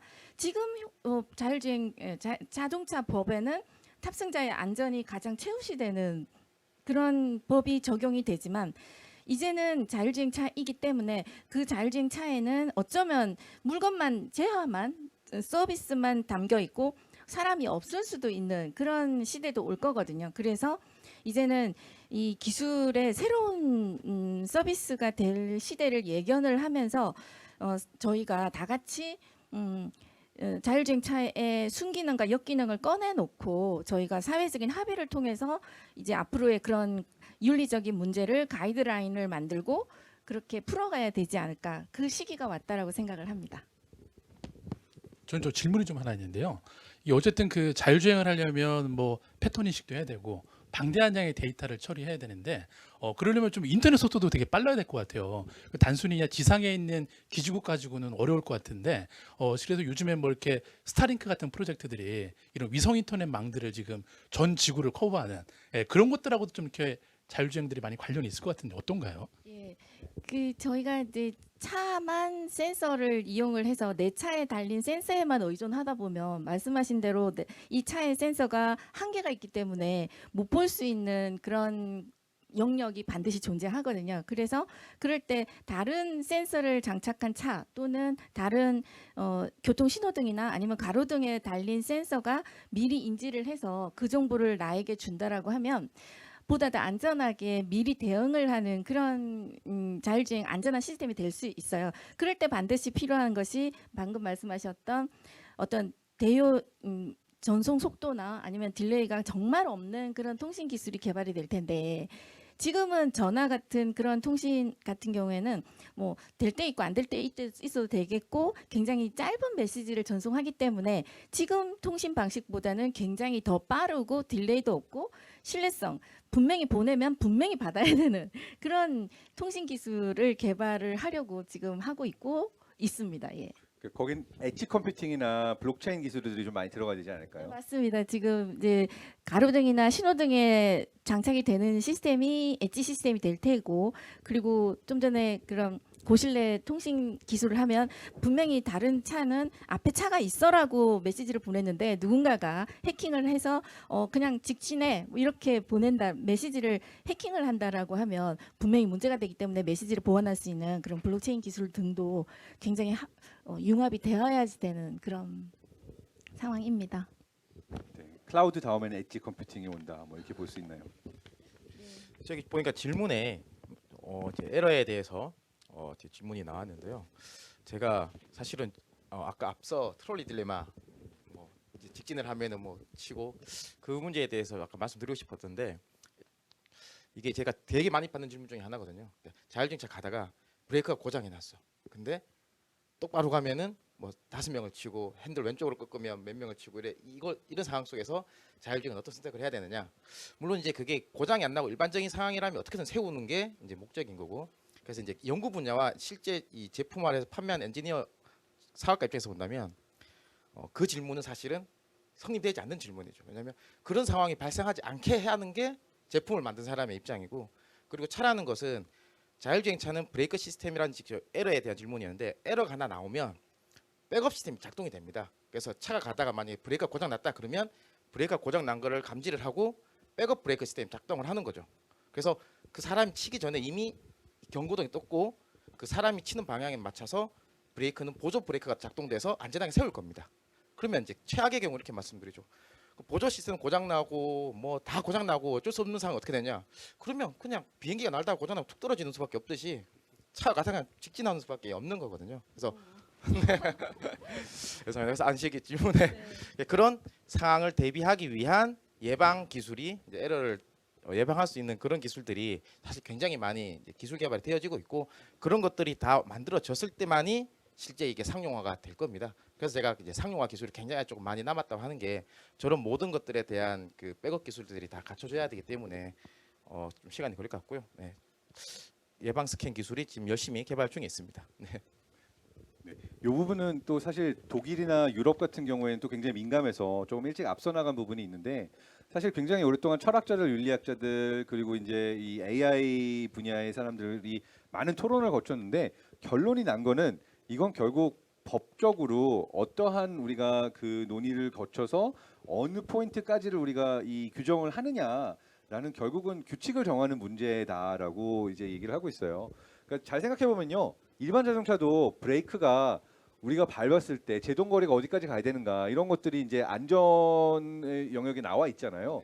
근데 그래도 고장나면 어떻게 해라는 질문은 사실 의미가 없는 것처럼, 그게 여기까지 나와야 된다라고 하는 어떤 규정들이 있는 것처럼, 특정 상황에 왔을 때 어떠한 형태로 알고리즘이 들어가야 되는가라는 것들은 사실 그러한 그 논의가 충분히 이루어지면 그 정확하게 가이드라인이 나와서 그 규제에 따라서 가게 될 가능성이 높은 것 같습니다. 그러니까 엔지니어의 영역이라기보다는 법을 만드시고 이 규정을 어떻게 정하느냐의 문제라고 볼 수가 있는 거죠. 네네. 좀 말씀 들어보니까 제 생각이 난 건데요.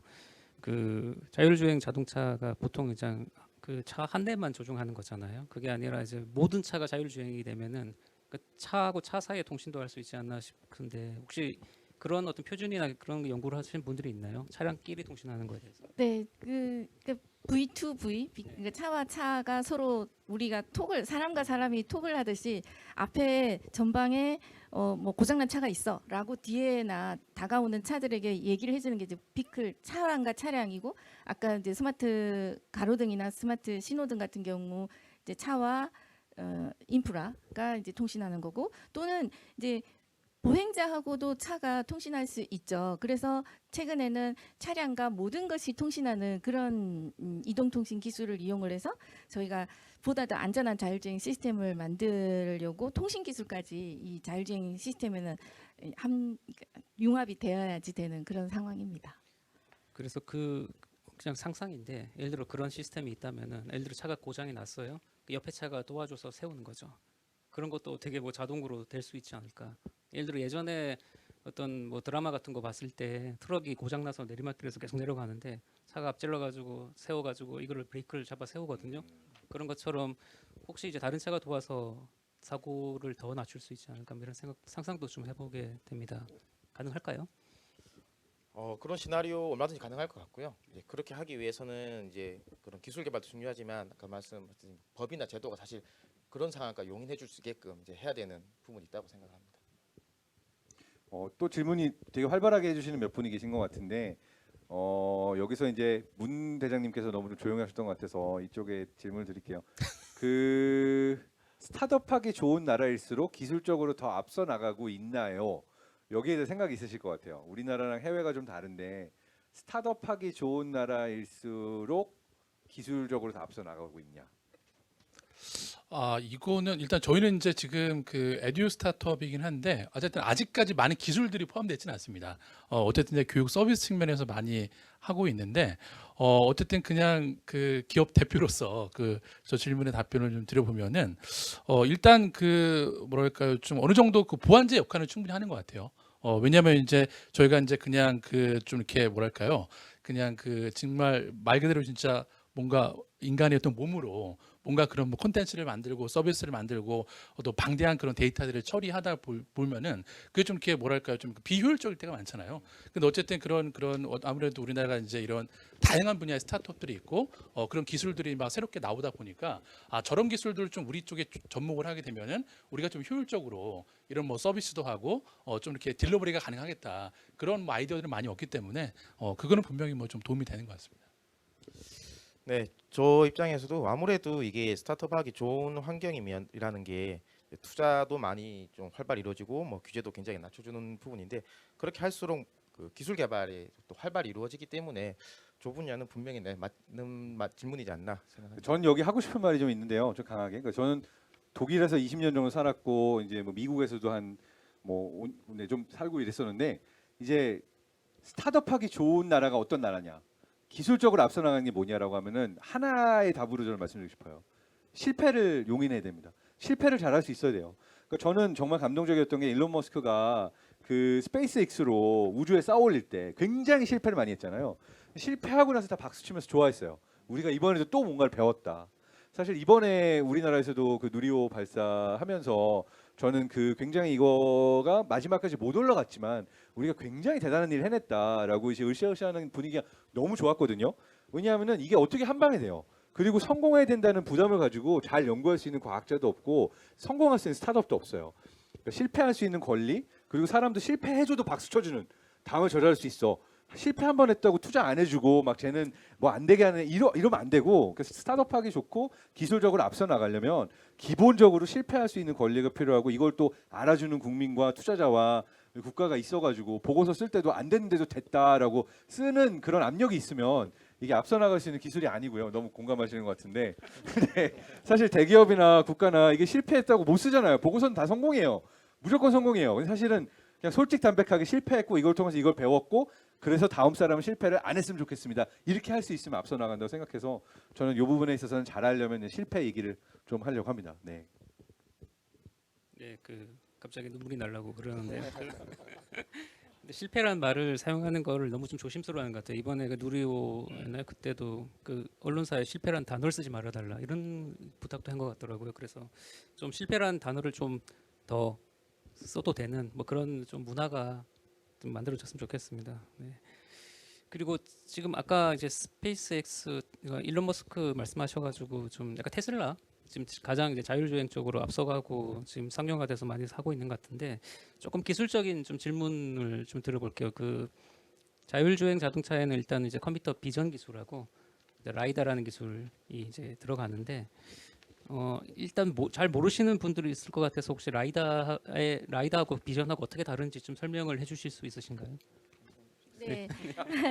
비전 카메라냐 라이다 센서냐 이렇게 보면 이제 카메라는 정말 눈처럼 영상을 그러니까 사진을 찍듯이 딱 쳐다보면 그 한 장의 사진이 나온다고 생각하시면 될 것 같고 라이다 센서 같은 경우에는 어떤 팔을 쏴서 어디에 부딪히면 그때 돌아온 거리를 측정을 해서 어떤 점들이 찍힙니다. 그래서 카메라 같은 경우에는 먼저 사진은 2차원의 영상이고 라이다 센서는 보다 더 그 포인트들의 뭉침을 계산을 해서 3차원으로도 다시 이제 만들 수 있는 그런 장점이 있는 반면에 카메라는 또 조도가 낮으면은 이 인식을 못하는 카메라의 특성과 동일한 카메라가 그런 조도가 낮을 때 힘든 상황이고 인식이 힘든 상황이고 라이다 센서 같은 경우에는 뭐 다양한 센서가 라이다의 종류도 있지만 현재까지는 어떤 미세먼지나 비가 오거나 이러면은 인식이 조금 더 많이 저하가 됩니다. 지금 현재는 어느 하나가 인간의 눈만큼 완벽한 센서가 아직 개발이 덜 됐어요. 그래서 이런 카메라 센서, 라이다 센서 또는 레이더 센서까지 이렇게 융합을 해서 지금 자율주행 시스템을 안전하게 만들려고 하고 있는 그런 상태입니다. 네, 그 이어서 하나 또 질문 드리면은 그게 좀 최근에 저도 이제 그 페이스북에서 한번 격하게 이제 논란이 일어났는데, 그러니까 테슬라는 지금 이제 라이다를 안 쓰겠다고 선언을 했잖아요. 올리 비전으로 하겠다 그러고 다른 이제 자율주행 자동차들은 이제 센서 퓨전해서 라이다도 쓰고 비전도 쓰게 또 하겠다 그러는데, 그 부분에 대해서는 이제 어떤 게 어떻게 생각하시는지 좀 한 분씩 얘기해 주시면 그건 좋을 것 제가 같습니다. 요즘에 너무 많이 받는 질문이고, 저는 근데 다른 영역을 예를 들어서 비행기냐 우주선이냐 이야기를 가지고 어떤 게 더 좋냐라고 물어보는 거하고 비슷한 것 같아요. 그러니까 테슬라는 되게 잘하고 있습니다. 카메라 기반으로 하고 있는데, 테슬라의 자율주행은 제가 봤을 때 기본적으로 운전석에 운전자가 있다는 조건으로 자율주행을 업그레이드하고 있는 거죠. 최악의 경우에는 운전자가 차를 제어한다. 그리고 근데 이제 라이다를 쓰고 센서 용업을 하는 경우에는 아예 운전자가 없는 차 내에 아무도 없는 상황을 가정을 하고 자율주행을 개발하는 거죠. 그러니까 최악의 경우 뭐 사람이 다치나 안 다치나 둘째 떠나서 차가 어떤 상황에 놓여가지고 오더가도 못하는 상황이 됐을 때, 그러면 테슬라 차는 사람 일어나서 어떻게 끌고 나올 수 있는 건데 이 차는 이제 어떻게 할 수 없다는 거죠. 그러니까 최악의 상황까지 가지 않게끔 최선을 준비를 해야 되는 거고, 그렇기 때문에 카메라만 가지고 부족한 그 센싱 영역을 라이다나 레이더로 보완을 이제 해야 되는 거고요. 그래서 카메라는 아까 지법문장께서 말씀하셨다시피 뭐 조도 문제라든지 어떤 특정 상황에서 분명히 인지하기 어려운 케이스가 있습니다. 그게 아주 적은 케이스라고 하더라도 그 한두 가지 상황 때문에 사고가 난다라든지 차가 어느 한쪽에 이제 박혀 있다라든지 이런 상황이 발생하는 거거든요. 그래서 그거를 0.0001%의 그 위험 확률을 없애버리는 게 라이다와 레이더의 센서 융합 방법이다라고 생각할 수 있을 것 같습니다. 예, 부가적으로 라이다에 비해서 적외선 센서는 경쟁력이 없냐라고 질문을 해주셨는데, 라이다 센서도 약간 적외선 센서도 일종의 카메라 센서처럼 보행자를 감지하는 쪽에서는 적외선 센서가 굉장히 좋을 수 있고요. 그런데 적외선 센서만 가지고 또 자율주행에 완벽한 안전한 그런 시스템을 갖출 수 없기 때문에 이러저러한 센서를 지금은 각자 연구팀마다 혹시 또 그런 개발하는 팀마다 자기가 가장 자신 있는 센서를 중심적으로 쓰고, 그리고 부가적으로 융합을 해서 다른 센서를 융합을 해서 사용을 하고 있는, 그래서 어떤 것이 먼저 자율주행에 가장 안전한 시스템이 될지는 아무도 지금 예측을 못하는 상태이고요. 테슬라 자동차에서 가장 중심을 두고 있는 거는 저희가 여러 번 얘기한 그런 사용자 경험 같습니다. 그래서 우선적으로 시스템이 개발이 되었을 때 이게 완벽을 추구하다 보면 언제까지 개발만 하고 있을 수밖에 없기 때문에 중간 단계여도 뭐 우선 경험을 하게 함으로써 그런 넘어지고 실패하고 잘못되었을 경우에도 그 경험 데이터를 모아서 더 학습하고 재학습함으로써 보다 더 안전한 어떤 안 되는 케이스에 대해서 하나하나 풀어갈 수 있는, 문제를 풀어갈 수 있는, 해결해 나갈 수 있는 그런 경우가 되기 때문에 아마 테슬라 자동차는 그런 사용자 경험을 충분히 모아서 보다 더 고도화하는 쪽에 핵심을 두고 있기 때문에 지금은 아마도 카메라 센서만 가지고 운전자를 안전하게 지원하는 시스템으로 갈 수 있는 그런 것 같습니다. 네, 그때 제가 기억나기로는 그 왜 그런 걸 싸웠냐면은 테슬라 주식을 사야 된다 말아야 된다 이걸 가지고 싸우고 있었어요. 그래서 그때 테슬라가 승자다, 라이다는 안 써도 된다, 이런 한쪽 싸우는 분들이 있고 둘 개 같이 써야 된다 이렇게 싸우는 분들이 있었습니다. 그래서 이게 주식 투자를 다들 기술 보고 하는 분들보다 안 보고 하시는 분들이 더 많은 것 같아서 기본적으로 테슬라는 투자하는 편이 그때는 낫지 않았을까 돌아보면, 지금은 모르겠지만 네, 그런 생각이 드네요. 그 마지막 질문으로 넘어가나요? 아니면 아까 실패 경험 물어보셨던 분들 답변까지 할까요? 그거 해주셔도 좋을 것 같은데 실패. 네, 다들 저희 뭐 실패한 경험 하나씩 말하라고 하셔서 순서대로? 네네. 제가 마지막에 하면 안 될까요? 그러면은 저부터 해야 되나요? 네. 저는 사실 모르겠어요. 매일 실패를 하고 있죠. 저는 성공했으면은 이미 자율주행차를 만들어서 상용을 했었기 때문에 매일 실패하고 있고 매일 그 실패하는 거를 개선해 나가고 있는 게 지금 저의 상황 같아요. 그래서 성공한다고 한다면 그때는 진정한 성공이지 않을까 그렇게 생각하고 있습니다. 저희가 이제 대전에서만 자율주행 차를 테스트하다가 광화문에 갔는데요. 광화문 그때 당시에 그 흰 천막을 가지고 시위를 하고 있는 상황이었고, 그날따라 광화문 그 도로에 하얀색 모래를 이렇게 뿌려놨었어요. 저희도 그때 이제 카메라 센서를 가지고 주로 차선을 인식을 해서 자율주행을 하고 있었는데, 저희 자율주행차가 흰색 모래에서 그 반짝임 때문에, 또는 그 시위를 하기 위해서 쳐놓은 하얀색 천막 때문에 자율주행차가 꼼짝달싹을 안 하는, 그 시연은 VIP 시연은 해야 되고 굉장히 그 상황이 있었거든요. 그래서 2시간 후에는 어쨌든 시연을 잘 했습니다. 모래를 치우고 저희가 손으로 발로 밀어내고, 그리고 흰 천막에 이제 그 조도를 낮출 수 있는 카메라 필터를 저희가 그 자리에서 소프트웨어를 디버깅해서 시연을 할 수 있었는데요. 예, 매일매일 시연할 때마다 실패를, 이제 실패라고 저는 아까도 생각하고 싶지 않고요. 말씀해주신 바와 같이 우리가 그 하나하나의 경험을 통해서 고귀한 그 성과를 하나씩 풀어갈 수 있는 그런 기회를 가지고 있는 것 같습니다. 저는 이제 지금 가장 이제 현재 느끼고 있는 실패 경험을 좀 말씀을 드리면은, 원래는 제가 이제 뭐 이렇게 기업 대표를 하기 이전에는 개인적으로 활동하면서 뭐 정말 많은 강의를 했습니다. 그래서 이제 나름 자신도 있었고, 근데 이제 제가 이 회사를 창업을 하면서 제 고객이 성인에서 초등학교 저학년으로 완전히 바뀌어 버렸어요. 그러니까 저도 이제 완벽하게 강의를 이쪽으로 피보팅을 해야 되는데, 이게 성인 강의에 익숙하다가 정말 8살부터 8살 아이들한테 뭔가 이걸 얘기해야 되다 보니까, 이게 정말 처음에 이제 그 아이들하고 대면했을 때 아이들이 막 실망하고 잠자고 이런 모습을 보면서, 요즘에는 정말 어떻게 하면 이 아이들한테 구연동화를 잘할 수 있을 정도 수준으로 많이 이제 개인적으로 이제 바뀌고 있고, 그런 것들을 처음에는 뭐 실패라고도 느꼈지만, 그런 어떤 실패 경험 데이터들이 쌓이다 보니까 요즘 뭐 조금씩 나아지는 모습들이 보여서, 저는 뭐 실패는 또 다른 형태의 어떤 경험 데이터가 아닌가, 네, 그런 생각들을 많이 하고 있습니다. 네, 마지막에 말씀드리고 싶었던 이유가, 사실 우리 뇌가요, 성공만 기억해요. 이 세상은 성공만 기억하는 더러운 세상이라고들 얘기를 하는데, 실제로 뇌가 실패한 것들은 부끄럽기도 하고 그래서 잘 기억하기 싫어하고, 사실은 매일매일이 실패인데 우리는 성공한 것들만 기억을 하죠. 그게 의미 있으니까. 그러니까 사실은 모든 스텝이 실패다라는 거를 기억하는 게 필요할 것 같고요. 가장 최근에 뭐 실패를 물어보시면, 유튜브 시작하면서 잘 될 거라고 생각하고 시작했죠. 옆에 유현중 교수님은 영상 3개 만에 10만 찍고, 저 아직 실버 버튼도 못 받았어요. 근데 진짜 1년 넘게 지금 50개인가 영상을 올렸는데 천천히 5만으로 올라가고 있거든요. 이것도 이제 문경수 대장님이랑 비슷한 거죠. 강연도 하고 방송도 나오고, 유튜브 하면 되겠지 생각하고 무조건 시작을 했는데, 이게 쉽지 않아요. 쉽지 않아서 타겟도 바뀌고 내가 말하는 방식도 바뀌어야 되고, 그러니까 어떻게 보면은 생각했던 거랑 어긋났지만 중요한 거는 2가지인 것 같아요. 하나는 그래도 꾸준히 나가야 돼요. 이게 조금 생각하고 안 된다고 포기하면 안 되고, 결국은 얼마나 많은 시간이 지나서 내가 도달하느냐의 시간의 문제지, 결국은 그냥 열심히 하는 것밖에 없다라고 하는 게 하나의 생각이고, 2번째는 팀을 잘 만나야 되는 것 같아요.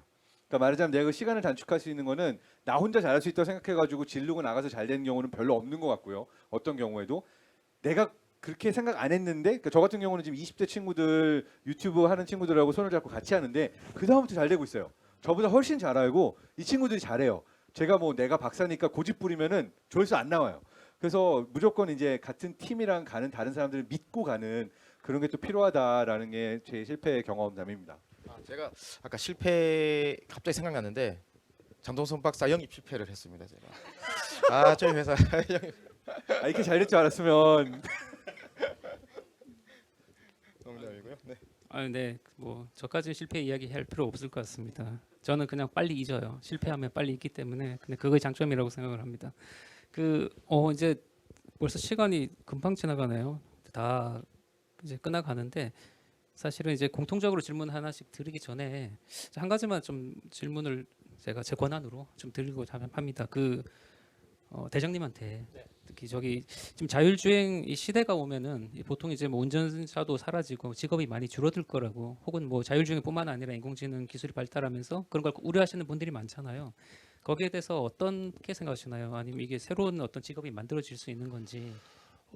일단 저는 그 좀 이렇게 생각을 하는데요. 그 이제 굳이 저한테 나에게 인공지능이란 무엇인가라고 이제 물어본다라면 저는 좀 비서 같은 역할이라고 생각을 해요. 왜냐하면 제가 이제 실제 이렇게 탐험을 하면서도 물론 이제 주로 제가 이제 사막이나 뭐 화산, 빙하 이런 데를 많이 가는데 물론 이제 인간이 해야 될 영역들이 많이 있죠. 하지만 뭔가 이제 그런 그 극한 상황에 갔을 때 뭔가 이제 변수가 생기면은 빨리 판단을 해야 되는데 아마 그런 뭐 여러 가지 이유 때문에 뭐 제가 판단이 늘어질 경우에는 또 여러 가지 위험한 요소가 생기니까 뭔가 좀 비서 같은 게 하나 있으면 좋겠다. 근데 그게 인공지능이면 어떨까라는 생각을 하는데 실제로 이제 그 우주 영역에서도 최근에 그런 시도를 많이 하고 있더라고요. 얼마 전에 그 유럽 우주국에서 이 국제 우정거장에 체류하고 있는 이 유럽 우주국 비행사들한테 사이몬이라는 인공지능 로봇을 실제 축구공처럼 생겼는데 그 우주선 안에서 둥둥 떠다니면서 뭐 물어보기도 하고 답변도 해주고 또 이렇게 그 밀폐된 공간에서 뭔가 위축돼 있고 뭔가 이렇게 심리적으로 다운이 되게 되면은 그 사이먼이 그냥 자연스럽게 와서 말도 걸어주고 뭐 이렇게 심리적 안정감까지 채워주는 그런 역할들을 하는 거 봤을 때 좀 그런 어떤 그 비서 같은 어시스턴트 같은 역할들을 좀 인공지능이 하지 않을까 네 그런 생각을 갖고 있습니다. 여기 계신 분들은 다 그 인공지능 비서가 있으시면 좋겠어요. 다들 바쁘셔가지고. 비서한테 이렇게 높은 기대를 가지고 계세요. 이렇게 너무 힘드실 것 같아요. 실제로는 잘 챙겨드려야지. 저는 이렇게 생각해요. 인공지능은 내 편이라면 최고의 부하, 최고의 파트너고 내가 다룰 줄 모르면 나를 제일 힘들게 할 수도 있는 존재다. 그래서 내 편으로 만들고 잘 알아가는 게 중요하다라고 생각합니다. 이게 뭐 자연스럽게 사실 마지막에 질문을 드리려고 했던 거하고 또 이어지는 것 같은데 그러면은 네, 약간 마지막입니다. 네, 나에게 인공지능이란에 대해서 한 마디씩만 이렇게 해주실 수 있으실까요? 네. 저희는 이미 얘기했으니까 이제 넘어가서 네. 저도 했으니까. 네, 인공지능이란 저에게 나의 동반자라고 생각을 합니다. 그래서 제가 하기 싫은 일은 인공지능에게 맡기고 저는 내가 하고 싶은 일만 하는 그런 시대가 왔으면 좋겠습니다. 네, 저에게 인공지능이란 빛과 소금이다. 네, 자율주행. 네. 왜냐하면 자율주행차를 궁극적으로 양산하기 위해서는 인공지능 꼭 필수적이기 때문에 없으면 안 되거든요. 꼭 인공지능이 궁극의 인공지능이 나와가지고 정말 자율주행차가 상용화되고 제가 하는 사업도 꼭 성공할 수 있게 해주는 그런 시대가 오기를 네, 기대합니다. 네. 응원합니다. 네, 감사합니다. 감사합니다. 그 여기 계신 분들 토크쇼 하려면 한 최소 2시간 이상 해야 될 것 같은데 시간이 너무 짧았던 것 같습니다. 마지막으로 그럼 여기 토크쇼 참여 하셨던 소감에 대해서 한 마디씩만 부탁드리겠습니다. 네, 아주 많이 얘기할 수 있게 해주셔서 너무 감사드리고요. 또 너무 좋은 분들과 함께하게 돼서 저는 굉장히 즐거운 시간이었습니다. 감사합니다. 네. 일단 그 유튜브 라이브 하면 이렇게 참석자들이 많지가 않은데 일단 그 채팅창에 참석자 수를 보고 놀랐고요. 그리고 질문도 상당히 좋은 질문을 많이 해주셔갖고 저도 오늘 많이 배웠던 시간인 것 같습니다. 네. 네, 저도 즐거웠습니다. 네, 저도 즐거웠습니다. 감사합니다. 저희 회사 꼭 기억해 주세요. 오토노머스 A2G입니다. 감사합니다. 저희 회사는 플레이랩스라는 회사. 궁금한 일입니다. 네, 이것으로 이제 충청권 인공지능 주간 모빌리티 행사를 마치도록 하겠습니다. 모두 감사합니다. 네, 수고하셨습니다. 감사합니다. 감사합니다.